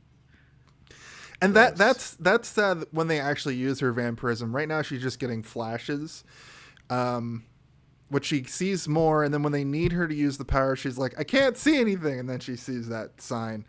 This is the point where Montoya's like, here, eat this fucking hamburger. You got to eat because there's the a more rule. Food you eat, the slower you become a vampire. Which I've never heard that one before. So me neither. that's like, really. In fact, it's commonly known about vampires that they can't eat human food after they've become vampires. I think it's like they have to eat meat in this world. Not for old Johnny. He was just like, we need more time. How do we stretch this out? I don't know. She eats like a burger, or she like refuses to eat the burger, like, and then she eats his arm. Yeah, and then he gets mad and he punches her in the face. The thing that's ridiculous here too is like after he's like, eat this burger, he opens the burger, sniffs it, and is like, and he's like, ugh, and throws it. Yeah, not even a regular human like me would eat this shit. Yeah. So then he explains basically why she's like, why don't people know about vampires? I already explained that. It's because they just don't want to know. Because nobody's trying to know about. Nobody vampires. wants to know. We get a flash of what the master's up to. He's slashing and bashing, is exactly what I wrote. And so there's this dumb scene too where he fights all the monks. No, we're not. Yeah, I think that's that part. But back at the hotel room, she's like, I need to go to the washroom, and he's like, okay, go. And she's like, can I have a fucking towel? I'm naked. And he's like, fine, one towel coming up. But he also says, it's not like I haven't seen you naked already. Also gross. Oh, gross. Yeah. So he gives her a towel reluctantly, and then as she's going in, she's like, tries to close the door, and he's like, leave it open. And she's like, what do you think, I'm stupid? You think I'm going to let you close the door? Do you know how I know he's stupid? She's in there for 8 seconds, and he falls asleep. Yeah, he's an idiot. Also, she's like, thank God, and then she just starts letting him rip. I mean, look at him. Like you just look at him, and you know he's just like licking burritos and stuff. Yeah. He's eating just the French fries. Like he's eating just prosciutto from a bag. Yeah, and he's just or like... squirting ketchup packs in his mouth. Like a psychopath. He looks like a vampire, but it's just ketchup. He puts the fries under his lip, and he's like, "Ah." Also, what was the acting choice when he comes to and realizes that like she's probably escaped? He's doing this weird pout. He's like, looking around with this weird pout. I thought that was strange. Why did you try that? Why did you try that? I think he's supposed to be sleepy, maybe. He's sleepy. He's a sleepy powder, pouty sleeper. So she's This is how Alec does it when he's tired. They're like, Daniel, do sleepy. And he's like, I'm on so much cocaine. What is sleep? I don't know how to sleep anymore. He just closes his eyes. He's just acting with his eyes closed. I'm sleeping. So I'm asleep. They keep talking about how she's out on a fire escape when she's clearly just on a ledge outside the building. I don't know what her end game was here other than to just like click clack herself. I'm sorry, that's so funny. It's very funny. Daniel Baldwin trying to be sleepy, just closing his eyes and acting with his eyes closed. That's how he plays sleepy. And everyone's fine with it on set. Everyone's like, "What?" No, he looks tired. Like Baldwin. Let's not question it. He might storm. His out hair of is here. great, and he looks like Alec. Yeah. Anyway, yeah, she's out on a ledge. He grabs her and pulls her back in through another, like she goes across and he pulls her in through another window. They crash to the ground. His arm gets busted open and she goes right for the blood. But they don't do the thing that they do in vampire movies where they are like, if your blood is exposed, they usually talk about it a little bit. This was a real show don't tell moment, I suppose. Yeah, it happens immediately. It's not like a long drawn out, like he's got a wound and she she's keeps like looking at fiending it for it. Yeah. Which I thought was okay, you know, like I said it jokingly, but a show don't tell does well in a movie where they just keep telling you everything. Yeah, but I thought they were gonna like really subvert expectations and have it be like he tells James Woods immediately, you know, like I thought that was kind of like the way their team worked, you know, like if you get bit right away, tell your team, he does because that like thing they can use you until you're useless and then they can kill you. He does that thing that people do in every zombie movie where they go, where he falls in love with the vampire and then falls in love with the zombie. He falls in love with the vampire. No, but he's like, listen, I know I beat you up a bunch and raped you, but you know, like I'm in love with you now. She's like, I'm in love with you too. He just, like, well, she doesn't really say very much else for the rest of the movie, which is why I'm like, he groomed her. Basically, they're, you know, it's a really weird relationship because she never is like, I love you too, or I even like you. She has all that stuff where she wakes up naked and then now he's just kissing her and stuff, and she's got a baby's brain because she's a vampire. It's fucking weird, dude. I don't know why they wrote it this Everything about this is bad. The good stuff in this movie is not this. Every time we go back to this, I'm like, let's get away from this, please. I don't like any of this. Well, it's also half the movie, which is like, pretty tough. Yeah. He also throws her off him and then punches her in the face and then cauterizes the wound with a fucking Zippo. Yeah. Which was like, what? He cauterizes so many wounds in this movie so bad. But also, it looks like he was like doing that for real. Like he was like holding the flame to his actual arm. He's like, I'm gonna get nominated for all the Obie Awards. Got from this. I'm gonna get a Grammy for this. I'm gonna write a review and get a Pulitzer for this. It's gonna be called My Time as a Sucker. I'm gonna get the Peabody Award for how hilarious my performance is. And that's real. It's not. Jack and Father Allen show up. Jack is like, what happened here? Why is her jaw bruised? He's like, why is your arm bleeding suspiciously?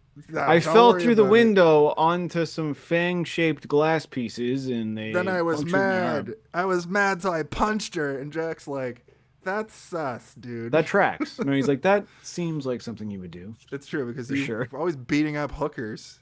Which is there's like a moment where it's like, you got something you want to tell me? No. And then they're like, okay. All right. Good. He's just spinning his guns like a fucking cowboy in the corner, like Red Dead. Cocaine coming out of his boots. So Adam is like, okay, well, you know, what happened here? Father Adam's like, what happened here is a little bit like, we got to let the Cardinal know. So once again, Jack beats the shit out of him for trying to call the Cardinal to let him know that things are going sideways a little bit. And this is where we get a hard Katrina link, and we see Valek. Oh, it's just her that sees this, but she sees Valek cut a woman's head off comically. No, her head gets cut off, right? Is this where he cuts a lot of people's heads off? Anyway, like and karate chops people's heads off and stuff. And then we get that first person shot that every horror movie has, where it's going towards somebody, and they're like, no. But we wanted to see like a head roll off shot, right? Like a camera kind of like tumble. Like, why don't we get one of those? And this is where this is where we get the Miguel thing where they're like, tell us where he is. She's like, I can't see anything. I think it's in play that they punched her again, and then she was like, they're holding her by the eyes, and she's like, just take your hands off my eyes for a second. Let me look. Think about Shut this. up, you dumb bitch. Just look better. It's terrible.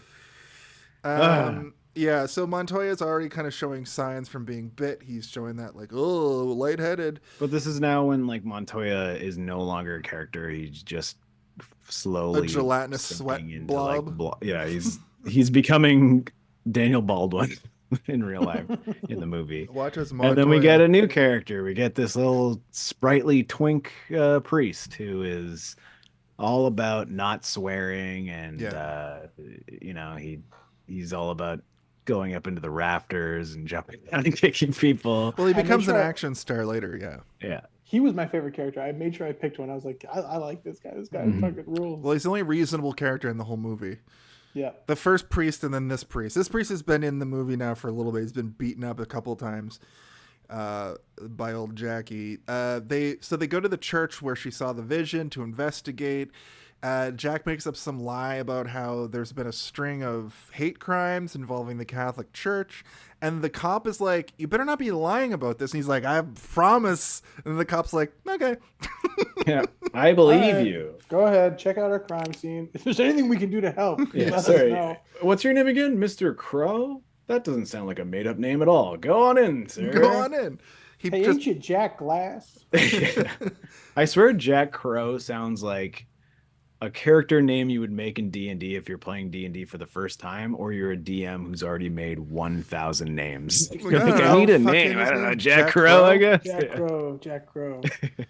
So this is the scene where they cruise off, they stop, and Jack needs to get more information out of Alan. So he beats the shit out of him and threatens to kill him and cuts his hand. And then as soon as he gives up the information about the Black Cross is a astrological sign from the medieval times, and Valek is an old school vampire, blah blah blah, he hides underground and emerges from the dirt every night, that's the thing I like about this movie. I've never seen that before. It's like they somehow combine zombies and vampires in a weird way. And he comes out of the dirt hands first. He doesn't come out to like look around and see what's around, or if the sun's up, he's just like, how does he go into the dirt? Does he just sink? Does he just have a power? He goes like this first. He lies on the ground and he's just like, and he puts his hands like this, and he falls asleep, and he makes sure there's a bit of dirt on his face, so the sun can't get at it. And sometimes he leaves his nose out, and he wakes up and he's like, fuck! I left my nose uncovered again. Yeah, and so he comes up with no nose, and he has to wait the next day for his nose to regenerate. That's so fucking good. So yeah, he's got a squad of so he does that again. They all emerge. It's nighttime now. He's got a squad of 7 very 90s looking people as vampires. There's a guy, like he's like a business major. There's like the woman from the corner store. Yeah, there's just like a really regular looking guy, and they're like, why are you here? And he's like, I have a very large wiener. They're like, oh my god. And a gambling problem. The vampire lord is like, he does. He does. It's huge. I sucked on it. I bit it sideways like a corn cob. When he's around, that's better than what I was going to say. Yeah, so Katrina sees all this, and she's like, they're all masters.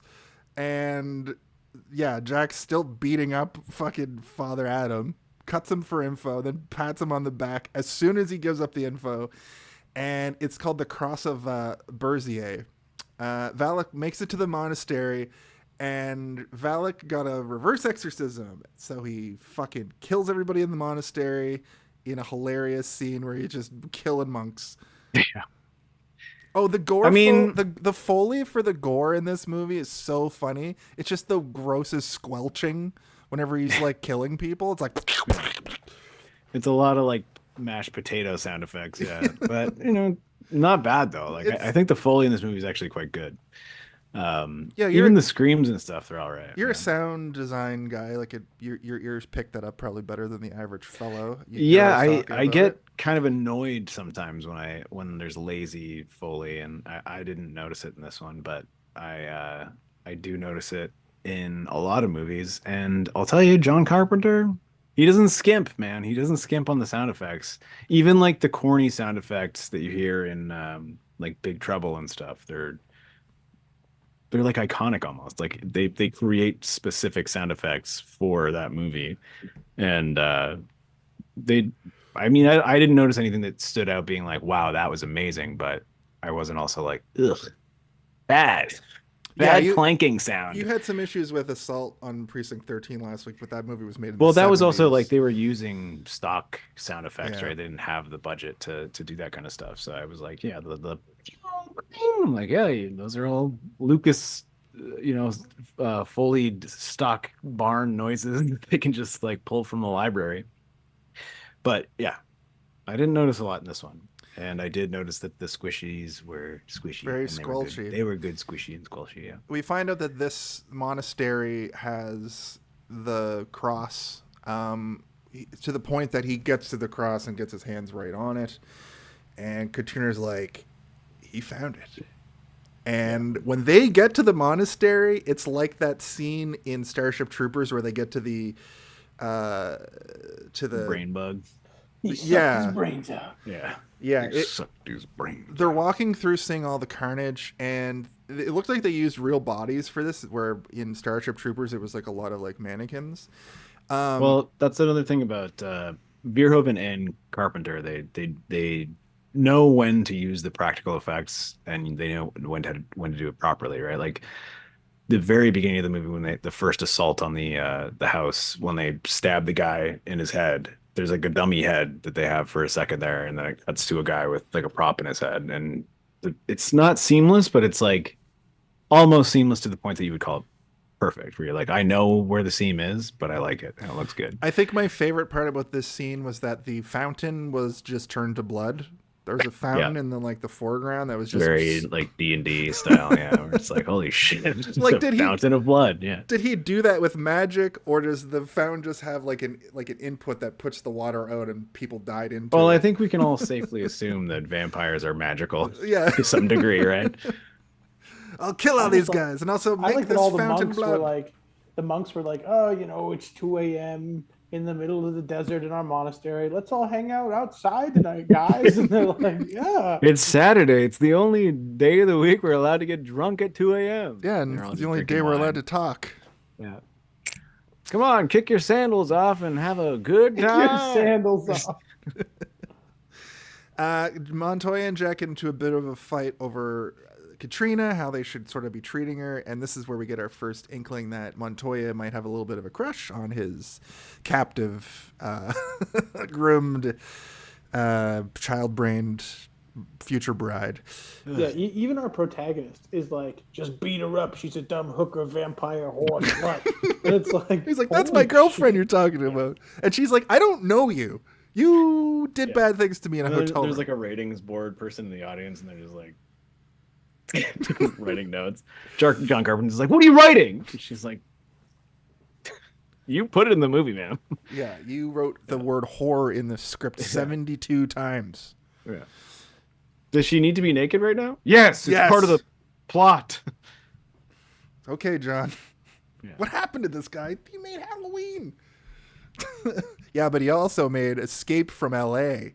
He also made Ghosts of Mars a year later, and you're like, leash.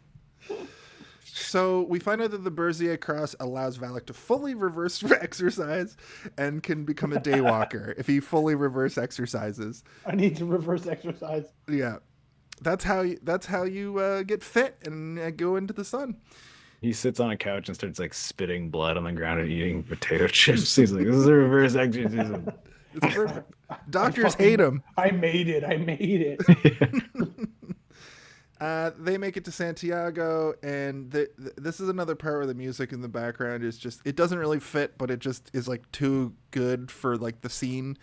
Or I thought, and it's just people looking around the little Santiago town, which is a classic John Carpenter move. This is where I noted that Jack always checks the ceiling when he goes into a room by pointing the gun up.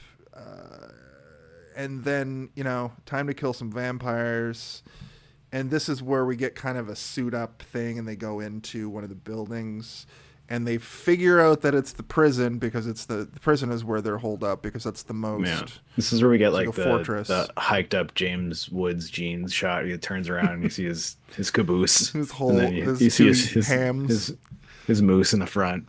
His clip-on shades. Yeah. This is like one thing. I was watching this movie and I was like, this is what Dale from The King of the Hill thinks he is. This is how Dale imagines himself, you know. Yes. My new headcanon is that's why he's like this. King of the Hills actually takes place after this movie. He saw this movie and he found a message board online about conspiracy theories. So it's vampires. James Woods memorabilia. Yeah. So he keeps sand in his pocket because he saw James Woods sand in his pocket in this movie, but that didn't happen. It was a different movie. Also, but it also wasn't a James Woods movie. He just saw it in real life, and it was a guy who looked like James Woods. But there's also like a weird, almost BDSM sort of moment where he takes the little thing out of the father's collar. The collar. What are they called? What's that thing called? A collar pad, and then he puts on a priest choker. Yeah, it's just called a collar. Yeah. But then he puts on this like giant. You said collar so many times, questioning it, that I was like, "Is that right?" It is. That's right. Yeah. But then he puts on this like giant chainmail, like anti-vampire neck thing that I think they should have spent a little bit more time showing and talking about because that's awesome. Chainmail for your throat or for your neck. Fun fact: it's called a fang buster. Fang busters. Yeah, they should have them on their thighs too. Oh yeah, yeah.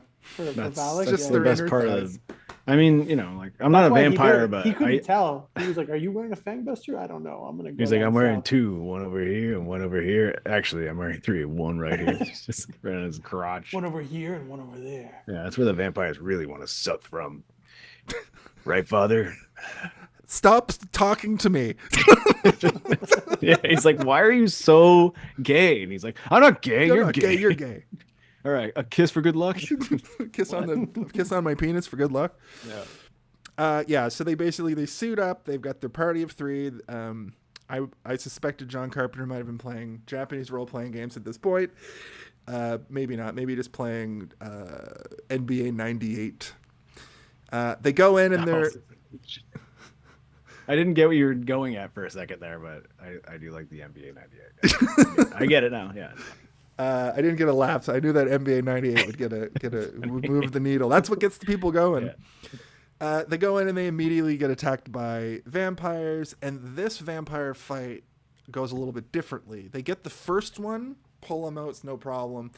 But the second one, they show that the masters have like more strength, I guess, because she grabs onto like a pole and it disconnects the wire. So as Montoya's trying to get it cinched back up, Jack is kind of just tussling with her. So like they're not that much stronger if he can just like wrestle one to the ground.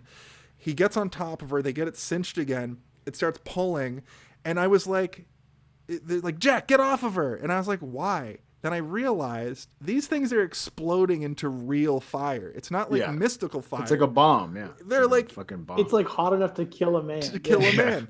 Which I thought was I had an amazing revelation at that moment. One of the few revelations I actually had in this movie, because they just spoon feed most of the movie to you. But I laughed out loud. I was Jason's like num.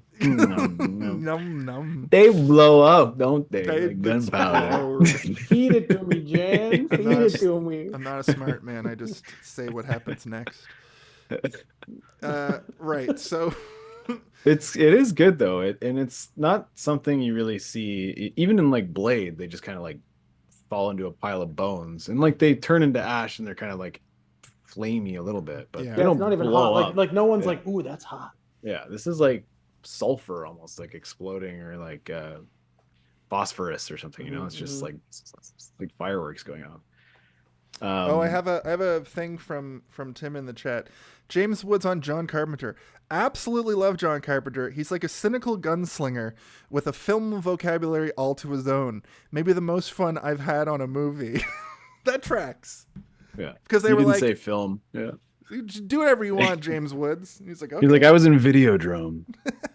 That's a film. That's a film.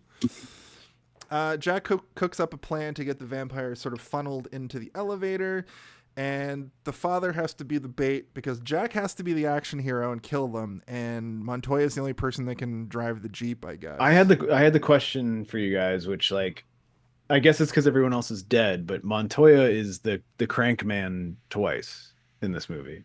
That's his job. That's he doesn't go in the house. He doesn't. He never goes. He never goes in the house. Not even one time. Yeah, just a fucking coward. He's just like he's like, that's my truck. That's my winch. He's just outside cranking it. Just cranking it.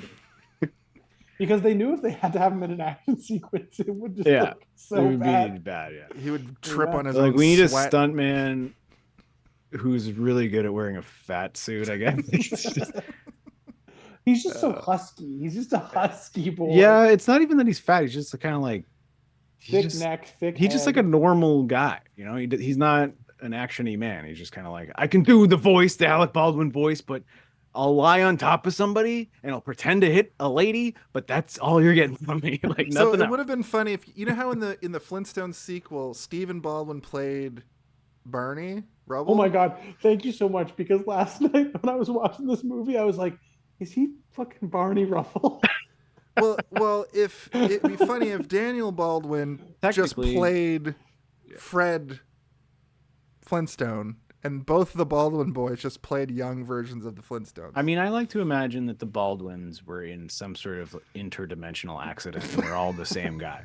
Like a crystal shattered and they all came out the same person. And they fucking a crystal, and they're like, we are the five. They terminated portals. Alex stands up first and he's like, I will go first. And then Beetlejuice comes out a year later. You're like, holy shit! They all came he's out Baldwin. of He's Baldwin Prime. Yeah. They came out of a Stargate from a planet. Send in that's the all other Baldwins. Baldwins.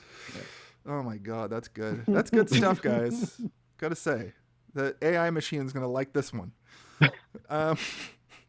Alan goes down and sees vampires immediately. That was actually kind of a spooky shot. The like vampire in the distance in the dark, kind of like skulking.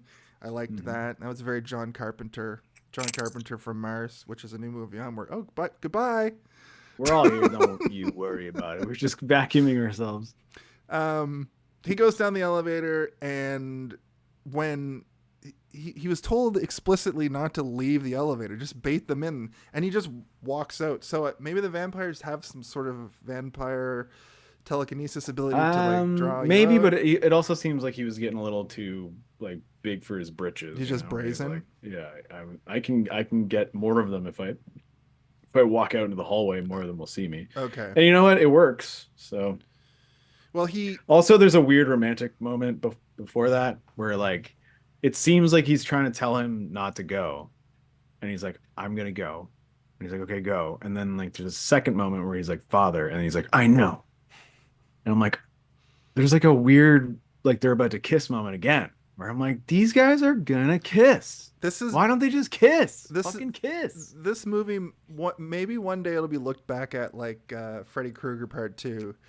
Where it's actually a very super gay movie about coming to terms with homosexuality as a, in a world of, nope, doesn't really work like that anymore because people. Also, Freddy Krueger 2 did have at least a couple of female characters that had some sort of agency. This movie just had a stuffed dummy that was getting beaten around like a sack of meat. Yeah. It's not queer friendly. It's not even gay friendly. It just has gay subterfuge and like I just wish by the end of it was just the guy with the big hair and he was just like, he bit me. Yeah, what? Hey, I got you guys. He's like rolls up on the 3-person tandem bike. He's rolling it on his own. He's on his own. He's like sweating. He's like, it's so hard to do this by yourself. You guys just left it in the ditch. He's smoking 2 cigarettes at the same time. Yeah, I also forgot to mention when they had that moment where James Woods almost gets blown up. He is on top of the vampire, shooting her in the face at point blank range, which I thought was just so funny, an action movie moment coded that it was like unnecessary, but like it was there for. I don't know if it's coded. It's just an action movie moment. Yeah. Yeah. It's just happening, and you're like, I get why he's doing this because he's full of adrenaline, but there's no point to it, right? Like, get up, roll off, just roll up. And even the priest, they're like, guns don't work. Here's a gun. Yeah. Get in there. Guns work. So guns don't work, but did you bring your gun with you? Well, you said it didn't work. Yeah, but you still have to bring it. Yeah, you still got to shoot at them. Yeah. Duh. Guns. We have to balance our bullet budget, or the Vatican won't give us more bullets. Oh, the Vatican's on the phone again. They're saying only use guns. The Vatican's on the phone again. Hello, this is Dracula from the Vatican. How many more neck brace guards do you need? Bite busters? What do you call them? Well, we only have money for bullets this year. I'm sorry. We need to shoot like 10,000 bullets. We have to replace your priest's joker. With a real we send neck. 14 a year. You could probably stack those into one bite buster, I think. But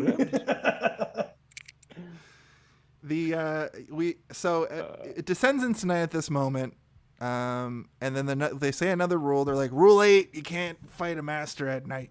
And Jack's like, I'm gonna fight that master at night.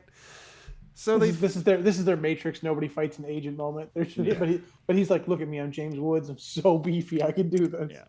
And because this movie likes to leave nothing to the imagination, Valek just shows up right then and attacks Jack. And Montoya and Katrina bounce. They just are already in the fucking Jeep, and they leave. Coincidentally, they get exactly as far away that time as they did the other time.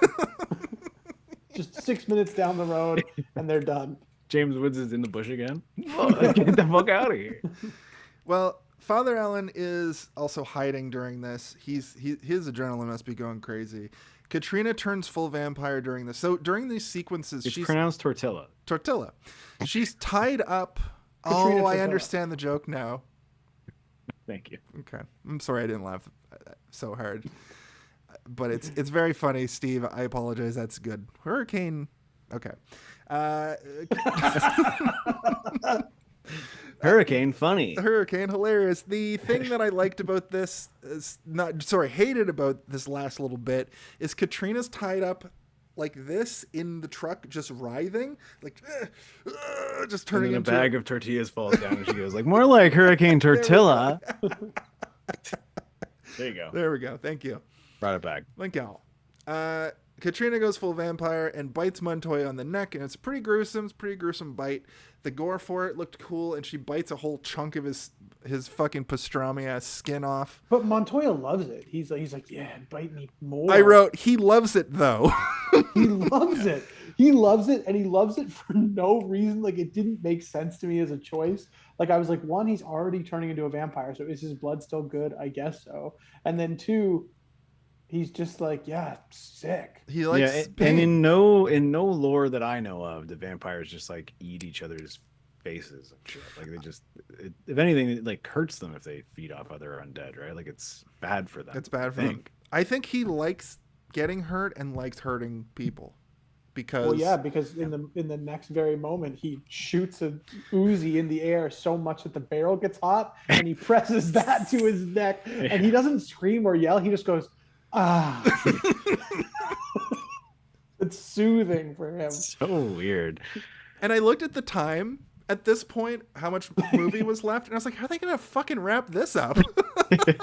There's like 6 minutes left. Yeah, he just does another one right next to it. He's like, no, it looks like I got bit by a vampire on my neck instead of my arm. The arm is lame, but the neck is cool. Wait, what if this is his plan the whole time? What if this is the headcanon? That he's like, I got 16 minutes until I'm a full vampire. But I gotta convince these guys that I got 2 days. It's baffling. The script. She's got burn bite, brother. He's like, he's Oh no! Oh no! Eating the tortilla chips. He's like, this will slow it down. You froze for a second. Oh, did I freeze? I heard tortilla chips, and I like it. That's it. Yeah, you got it. I think I have a theory. What's the theory? I wonder what it could be. Theory. I think that a primitive AI wrote this movie and not John Carpenter. Is it John Carpenter? He's a primitive AI. It was powered on cassette tapes, but it still got the job done. Yeah. Have you heard the music that John Carpenter make? It sounds like a primitive AI wrote that music too. It's just Like, what if I hit these 4 keys over and over again and then have an organ come into the background? That's cool, right? And you know what? He's right. He's It is right. cool. He basically John wrote, Carpenter music rules. I love it. He so wrote the kind of music that people would go and turn into new retrowave, which is just you speed it up a bit. You just speed it up a bit and make it sound like you're in an anime driving. Except people will listen car. to John Carpenter music and call it new retrowave, but it's True. just John Carpenter. It's just retrowave. No, it's just his music. It's just, yeah, right. But if you listen, like if you listen to Overdrive by Laserhawk, for instance, which is a song I know, that is very much just a John Carpenter song sped up a little bit. But it's crazy because like he releases albums every few years, right? He has like the lost chapters of John Carpenter or whatever, and he just releases these theme songs for all of his movies that are just like themes that he was playing around with at the time, and he just chose something else, right? So he has like an alternative Halloween theme, he has an alternative The Fog theme, and like it's The crazy Fog because theme is an alternative Halloween theme, remember? Exactly, but then he has like an alternative to both of those that no one's ever heard, and it's on this like album, and he performs them live, and people are like, it's like new retro wave, and it's like, no, it's just John Carpenter's back, baby, from the dead. He pulled himself out of the crypt. He brushed Came off up the hands Cheeto first. dust, and his hair's sticking out. He's like, I beat all of the basketball video games that ever existed. I got Slippy off of that planet. I finally got Slippy off of Planet Z. I started at NBA 1. So Jack is tied up, and all the vampires are congregating. The Cardinal's there, and he's it turned. What the fuck was that? Do you have a dog in the room? I have a dog in the room, yeah. Yeah, I do, yeah. I was laughing at thinking about John Carpenter seeing Andros for the first time, the floating head of Andros on Venom, being like, oh, being like, holy fuck, Slippy, where are you? Do a barrel roll. John Carpenter bursts out of the van and he's like, there's a second whole path to the game. Did you know that Andros can turn into a robot head and a brain? Everyone's like, yes, man. The game came out in 1997. Yeah. So the Cardinal still has Jolt Cola cans in there. The Cardinal. Go. No, it's okay. I was waiting for you to be done. The Cardinal has basically a monologue about how like his whole life he was a cardinal and a father and a priest, but he never saw. It's the biggest twist that we all saw coming because he sounds like Dracula. He's like, I was born a cardinal. There's a real glass ceiling for priests in the church, if you know what I mean. You know, if you are not a male who is white who sounds like Dracula, you can't go anywhere in the church. Like, except you for have all those things. And it's like, true, but I would like to be a vampire, maybe. Well, if he waited a couple more years, he could have been, he could have applied to be Pope. Yeah. Or elected. Well, that Pope. was probably his plan, right? Was become vampire and then become vampire Pope. Vampire Pope. Vampoper. Figure of the world. Yeah, the Vampopery has all the power. Yeah. But that's sort of the vibe I got. It was like he was gonna get turned into a vampire. He was gonna have the highest station as a priest or cardinal or pope, and then since Valek would be a daywalker, he'd be able to just take over the world. And then I started thinking about conspiracy theories and like, what if the powers that be on Earth now are vampires and they have all the power? But really, you're it's like, just... do you think that Valek was on Epstein's island? Do you think he's on the list? The Cardinal definitely was. I think he was, yeah. Really surprised me when I found out that Valek was on the list. And he flew on the same private plane as Stephen Hawking. Yeah. Imagine that conversation. They went there together. Hello, what is your name? I'm Valek. My name is Valek. The ultimate master vampire. The master of Daywalker. Great job. Let's get some lap dances. Okay. Right, that sounded like it. I almost said something horrible. Anyway, he wants to help the vampire and become a vampire, and Jack goes, "You truly are a pile of dog shit, Cardinal." And Cardinal's like, "Well, yes, I am, Jack, but there's nothing you can do about it."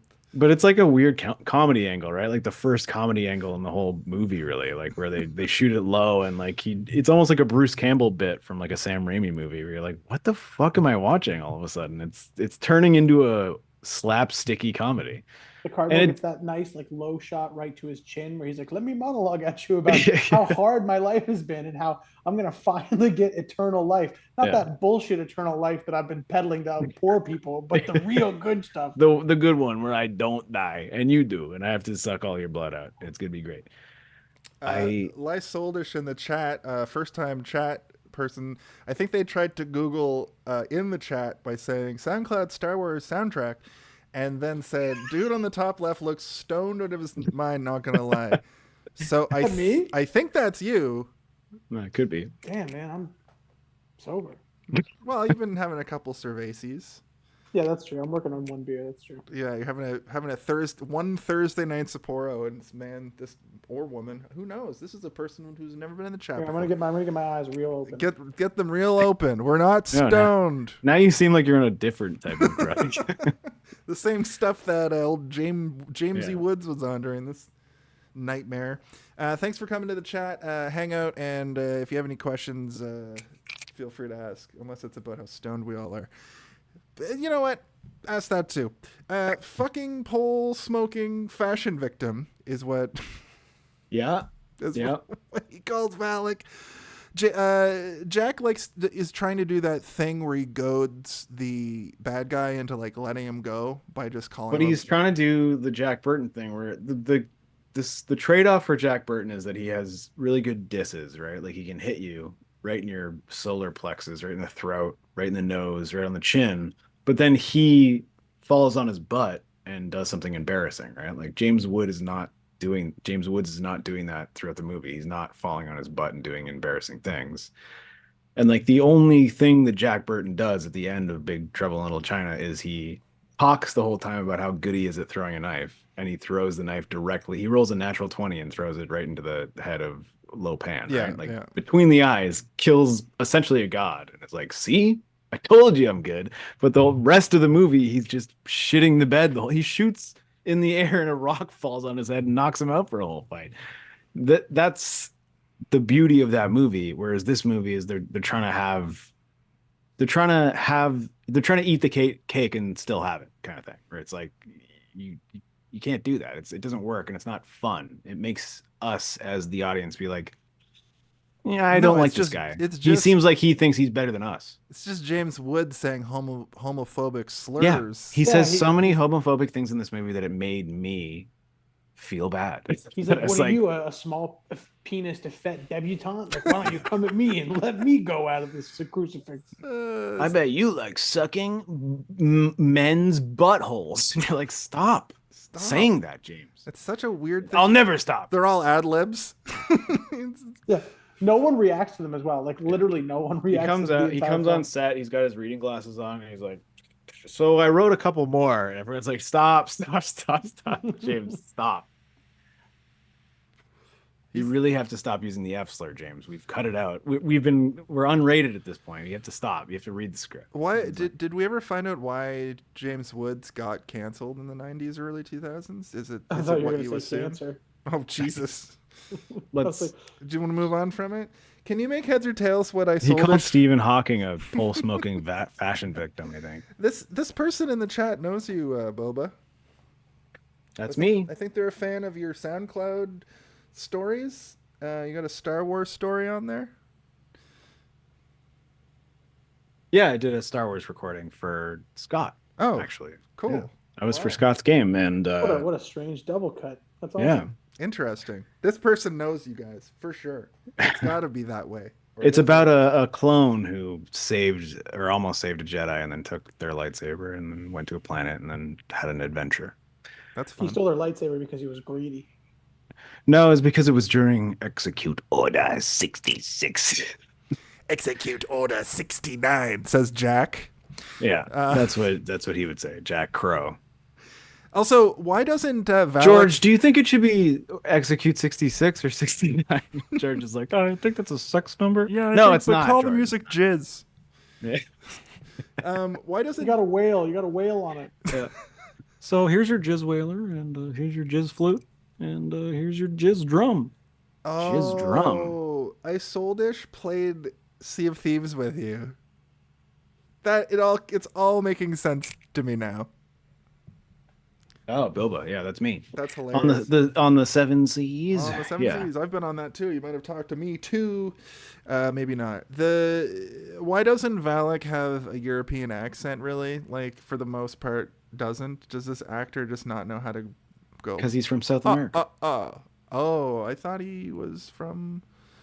Oh, I misinterpreted. No, accents go away, man. My mom grew up in Scotland, and she does not walk around sounding like a fucking dwarf from Lord of the Rings. Like, she just sounds like a normal person.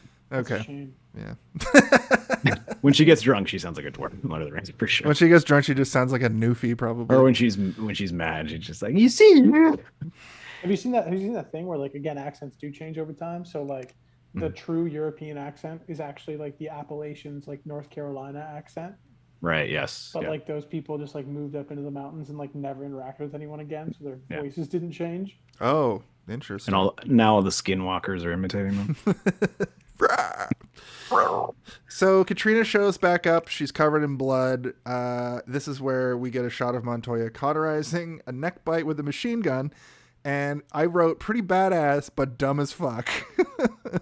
They need Jack for his blood because somehow he's got the blood of a crusader because he's like the leader hero guy. Because they have to have magic versus magic at the end, and it's like, bleh. And they need to be crucifying a man with the blood of a crusader at first light. So Valek. I'm surprised you didn't have Jesus blood inside him or something. Yeah, or Van Helsing. Yeah, that would have been better. That would have actually been like, oh, okay, that makes sense.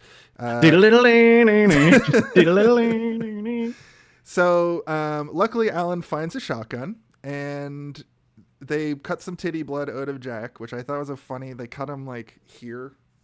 I thought that was just I thought titty blood would be funnier. And he feeds it. That's where they stab Jesus with his spear of destiny, man. Right. Don't you know anything about Jesus? Not very much. I thought it was his, like here, like his rib. Maybe that's. To be honest, it looks like the exact same thing you did before. Okay. I don't know. Feeds it to the vampire under the nip. Father Allen blasts the cardinal with the shotgun, so now the plan is ruined. And then Allen turns the gun on himself, and he's like, Valek, if you continue with this, I'm gonna kill myself. Blow my brains out. I'll blow my own brains out. And it's like, now you will be the father who creates this reverse exorcism. And he's like, oh no. And then there's another dumb thing where Valek takes the fire and puts it up to James Woods, and James Woods is like, my nuts are on fire here. Right? And it's like, what movie? Anybody got a light? You gotta rescue me, my fucking dick. Holy moly. Holy moly, I won't be able to bang Holy dudes Moses. anymore. Everyone's like, Moses. They're like, anymore. So yeah, basically Montoya shows up and harpoons the cross and gets Jack out of there, which I thought was like, how did the same harpoon that could like only really pull one person pull down this whole fucking crucifix? Anyway, it was stupid. Well, it's because James that Woods. whole scene is laugh out loud hilarious. Like the body tied to the cross, and it is like it's fucking going. Like it flies off the roof. It hits the ground. It's like tumbling. Yeah. And you're James like, Woods he would die. Yeah. Yeah, he would fall face down and fucking get his head crushed. So then we get another situation where it just goes right to the next thing, and they have a final showdown inside like a little building, where the cross gets comically stuck in Valek's chest, and he's like waving it around. But even though he's got a cross stuck into his chest, fucking Jack still wails on him with a wooden board, which I thought was just a funny image to see a guy with a thing coming out of his stomach. This is when I was like really struggling to keep paying attention. I was like, my brain, I have to keep watching this movie. Well, luckily for you, he just pulls the roof down and the sun gets in and the movie's over. Thank God. I didn't miss much. No, but I kept doing one of these like, the long drawn out, the long drawn out conversation with fucking Montoya and Jack Glass at the end is way longer than the Valek fight, like the main villain versus hero fight. And it's undeserved. Like there's not really a moment in this movie where you truly believe that they are friends. Like we don't get that. I mean, you get bits and pieces, but you don't get enough to truly believe there was one line I liked where he goes, is there something you want to tell me? And he goes, nothing that you want to know, which felt kind of like a shorthand. That's a knowing friendly. statement. Yeah, but like we don't have enough to know about them to have that knowing statement mean much at that point. And I don't know. This is just me personally saying that they should have probably invested more in the two of them than fucking Baldwin beating up a girl the whole time. It's even worse though, because he's like, we're going south. We haven't heard, Katrina hasn't said words in like 45 minutes. And he's like, he's kissed her. He's like, you know, all this weird shit with her. They're biting chunks off each other's faces. And he's like, we're going she south. She doesn't get a line after that. Yeah. And it's like, is she okay with this? Like, does she want to go south with you? He's like, we're going south. And then over his shoulder, she's already like wearing a wedding dress. And it cuts back to him and he's wearing and he's wearing a tuxedo. And he's like, it's good knowing you, Jack. He puts a fucking top hat on. Flips it up, puts it on. You were gonna be the best man. Yes. Yeah. So we know it. You're not welcome south of the border, Jack. They call you the forbidden crow. The forbidden crow. I thought you were gonna say the pole smoker. The pole smoker. The pole smoking fashion victim, aka the forbidden crow.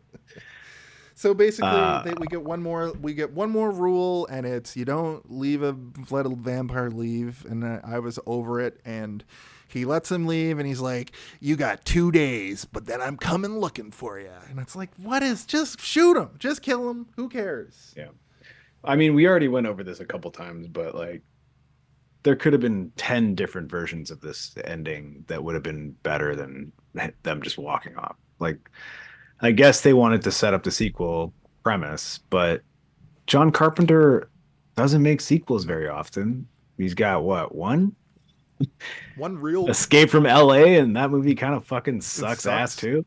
Yeah, he probably didn't want to do it, and kind of. I don't think. I mean, I don't know if he didn't want to do it. I think that he just got too much money and didn't know what to do with it, so he started being like, "We can do a fucking goes on a surfboard. We can make like a submarine at the beginning, and the Jaws machine will be underwater, and we'll see it." They still find time to squeeze in one more dick joke with the father and with Jack. As they walk away, he's like, "How's your penis now?" And the priest is like, "My penis is hard." It's hard as fuck. Well, it's the priest asking if Jack has mahogany or ebony, and he's like, "Stop it, priest! Language." I mean, I think that in my head canon, they go and hunt vampires together, and they probably have sex like a whole bunch, the two of them. And I'm kind of okay with that. I just wish it was in the movie, like, or not. Like, I don't need to see them having sex, but like, I wish it was in the movie. But like, I would like them to like acknowledge the fact that they are attracted to each other, because they clearly are, and they weirdly care about each other. So yeah, they are more believable and have more chemistry than him and his best friend that he lets walk into the fucking sunset. And like, the priest is about to shoot him, right? And it's like, you got 2 days, and he says, "Padre," and then Padre says, "You got 2 days," right? And it's like, Padre could have shot him. The woman who's being fucking tortured the entire movie could have shot him. He could have shot himself. James Woods could have shot him. Fucking Valeric could have showed up and like shot him. Like turned his head around, and then he gets burned alive in the sun. Like anything. The sun could have killed him. There's so many things. Well, they didn't do that thing that happens in horror movies or superhero movies where the villain finally does like one more, like, you know, Super Shredder's hand. They did.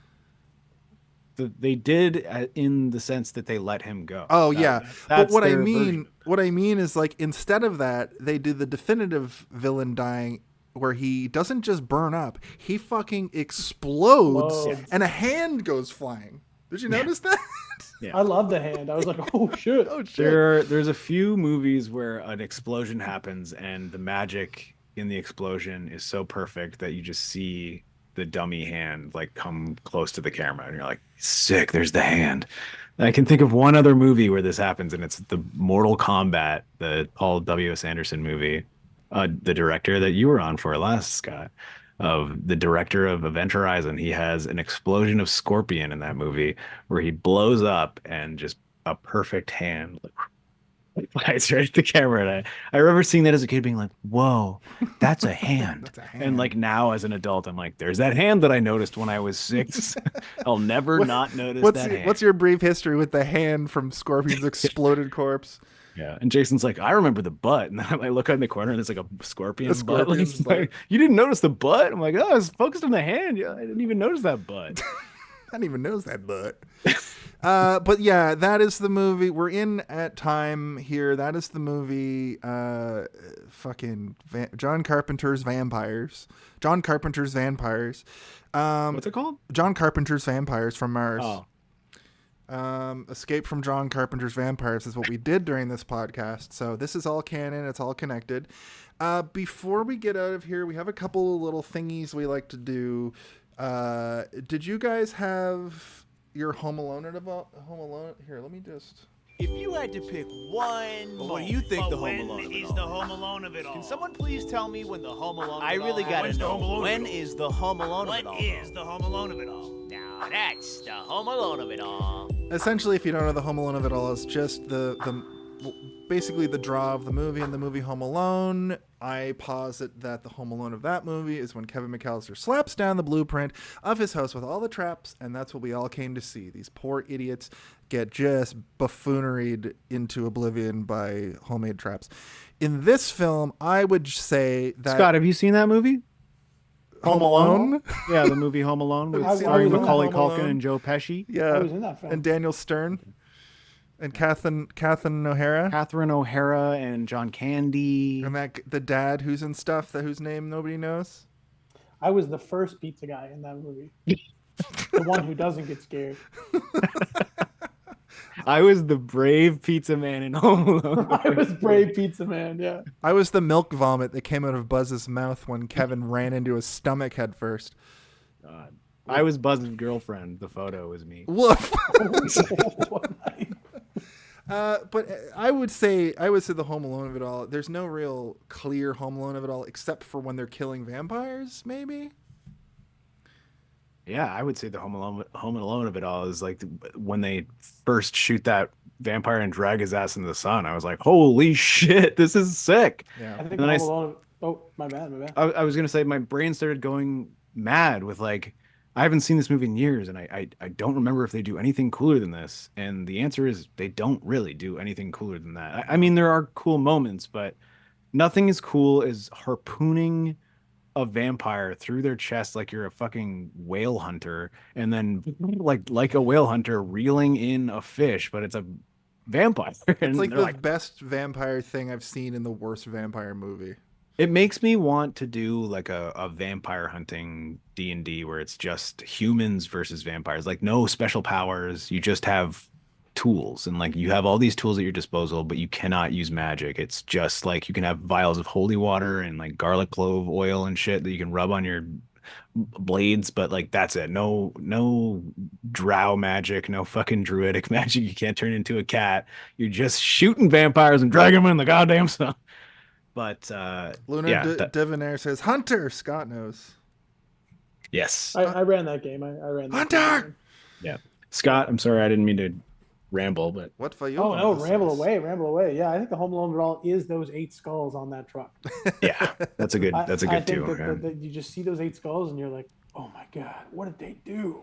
Yeah, nothing good. It's kind of too like the things you remember about a movie that make you want to go back and watch it, and I think the vampire stuff in this is like the draw, you know. There are some things though that you like wish, right? You wish there was more lore to it. You wish that like, you know, you hear about these other vampire hunting factions around the world. You meet the priest who joins them, but like, imagine they put the skull down and then it pans across all the skulls and all of them are missing their canines, right? And then like the last one is like he's pulling the fangs out and he just has like a jar full of vampire fangs, and it's like, what's he gonna do with those? And then you're imagine. Yeah, or like your imagination just goes wild. Like, what are they going to do with those teeth? And like, you could do anything with it.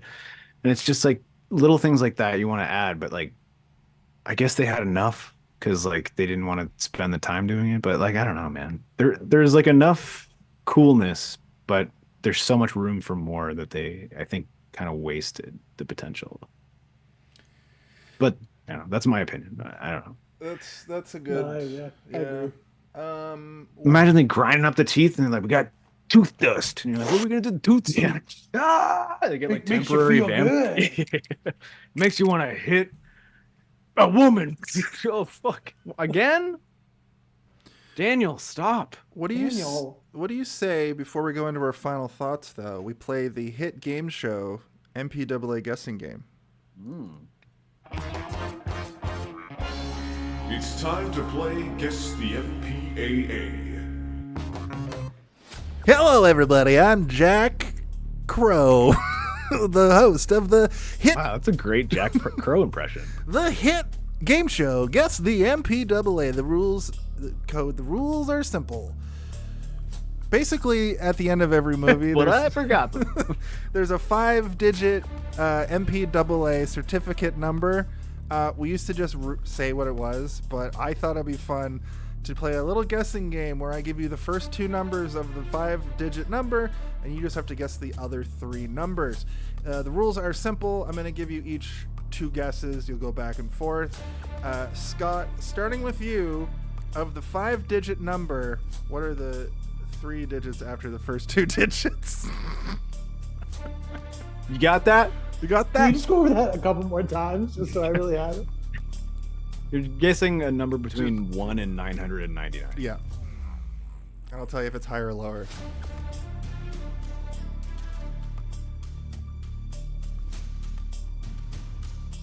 What are you gonna guess? This is where you guess it. I thought you were going to give me the first 2 numbers. Oh, yeah, it doesn't matter. It's 3-5. Well, I think it's 555. Higher. I think it's 556. Higher. 861. Lower. 6, 7. Fork. I mean 4. My brain said fork, not as.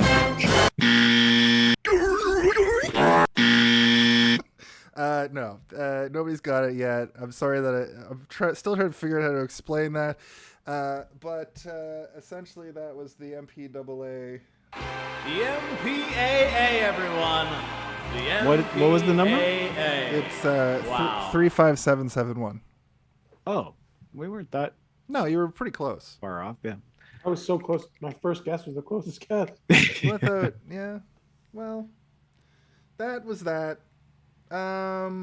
It's fun to kill 2 minutes with the weird thing that it's stupid. Let's go to our final thoughts. It's time for our final thoughts. Just like at the beginning of the show, the guest is chosen to go first. So, Scott, that of course is short for Scotland. Please tell us your final thoughts. And if you have a rating that you would like to give, whether it be funny or literally out of 5 or out of 10, hit us with that as well. All right. So I think final thoughts of this movie. 1, I think that the poster of this film, which I've been looking at now over your shoulder for this entire time, is the most Lord of the Rings poster I've ever seen from a non-Lord of the Rings film. Yeah. That's just a merry band going to throw that one ring in the But fire. like Lord of the Rings, if it wasn't the epic movie that we know it, like if they made it in 1992 or something, you know, like this is the Lord of the Rings. Like in Russia. Yeah, absolutely. Yeah. There's not much to say about this film. I guess when you're a kid, a lot of homophobia can go right over your head. Yep. While you're eating chicken. I give this 2 fangs down. Into a thigh or a neck? Into a thigh. A chicken thigh. Into a chicken thigh. Oh, God. I never used the sound effect, but that would fucking make me laugh. Thank you, Scott. We appreciate you here, and that was a great, concise final thought. Whoa, The Undertaker. Steve, please give us your final thoughts for the film John Carpenter's Vampires from Mars. So Jack Burton is a really, really interesting and cool and funny character who is probably on the forefront of John Carpenter's mind every single time that he's writing a project. And the shame about this movie is that Jack Burton should have been the main character, but there was no place for him here. They needed somebody to be perfect, and Jack Burton can't be perfect. Or they just didn't want Jack Burton. the studio didn't want Jack Burton, but I know who wanted to be Jack Burton was Kurt Russell, and I know that John Carpenter will put Jack Burton into anything they can make. I even put Jack Burton into things that aren't even real. Like there's a movie that came out maybe about 5-6 years ago starring Kurt Russell where he's Santa Claus, and I just imagined that Jack Burton ran over Tim Allen in his truck and it was like, oh, and he had to dress up like Santa Claus, and that's just Jack Burton as Santa Claus. I say all that because I think that this movie could have been way more fun and interesting than it was. And I do think that James Woods ultimately he's kind of just doing a job. He doesn't feel like he's servicing the movie in any way, and he's not making it better. He's just there. I would have liked more lore. I would have liked a lot more lore, to be honest. More interesting vampire stuff. The stuff that they show me, I'm so intrigued by. And then it just gets slogged down by all of this careless, bad writing and uncomfortable stuff that I really don't want to see. It's not fun. It's uncomfortable. The homophobia, unfortunately, for me, did not go over my head because I was like, oh, this is making me feel sad. So I'm gonna give this movie a bunch of skulls on a hood, but they got no fangs, baby. They got no fangs. Awesome. Thank you, Steve. So basically, I write my final thoughts right after I watch the movie, so I read them as is. My opinion usually has changed a little bit, but I didn't hate it. It just has a lot of groan out loud moments. For a movie that explains vampires in a realistic way, there sure is a lot of unbelievable shit. Like the cross being pulled off the Jeep to save Jack.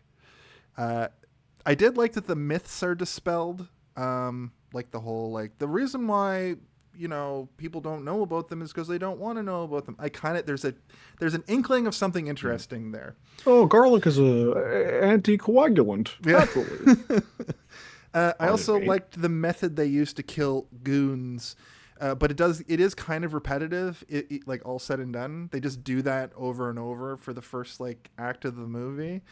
But it is a new, interesting way to do it.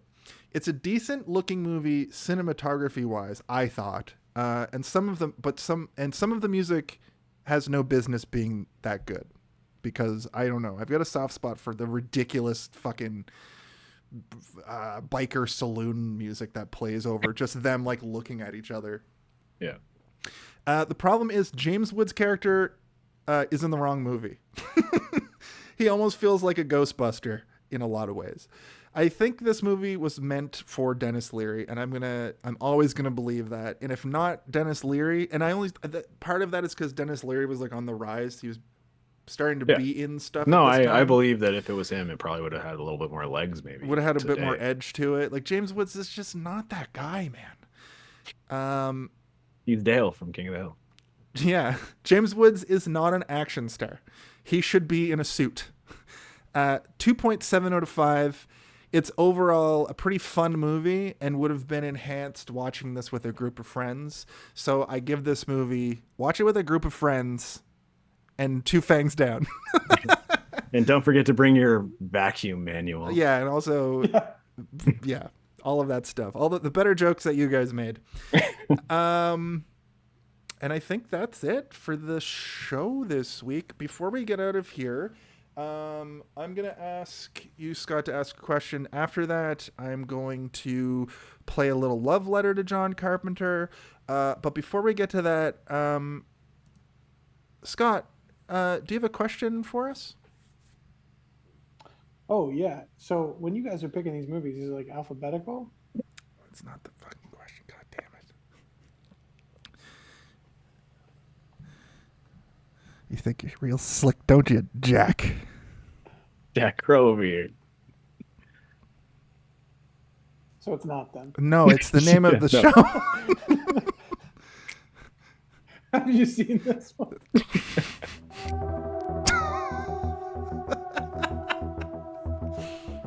You have to keep in mind that being a director doesn't mean that you're making what you want to make.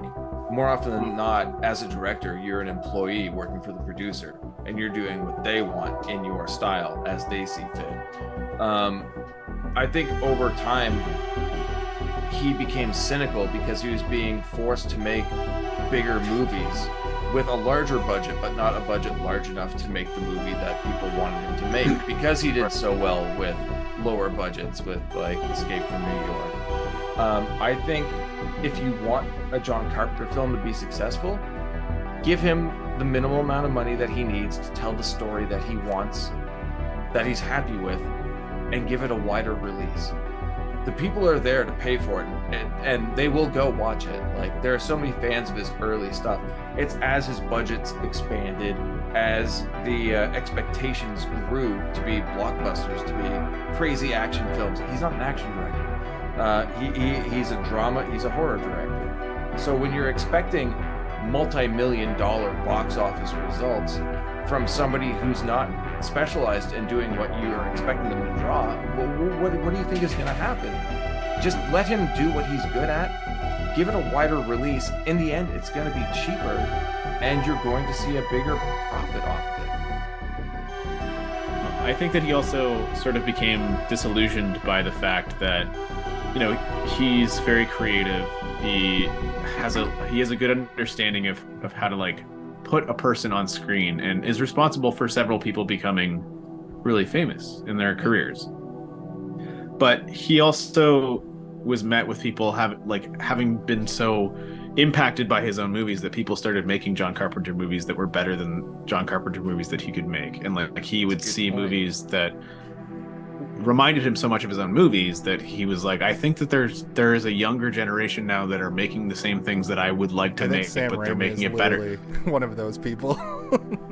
He's watching his craft be perfected by people that were inspired by him, which, you know, probably you feels think happy about that, and he can like sit back. Well, I was gonna say it's probably like a double-edged sword, where he's probably happy about the fact that he's influenced people to make something that he would love to make, but seeing them make it better than him is like, well, I'm not needed here anymore. Like, my job is done. Like, I've seen what I would want to make and how I'd want to make it being made better than maybe I could have made it. That's an amazing point I never considered. Yeah. And it's kind of sad, but at the same time, it's like kind of nice, you know? Like, it means that, you know, he has like a nice lush career, and he made what, like 19, 20 movies, something like that. And each and every one of them has clearly inspired somebody, because you can almost pinpoint a singular moment in any one of his movies that has been either homaged or completely ripped off or like redone in a loving way. And like, that's pretty fucking cool.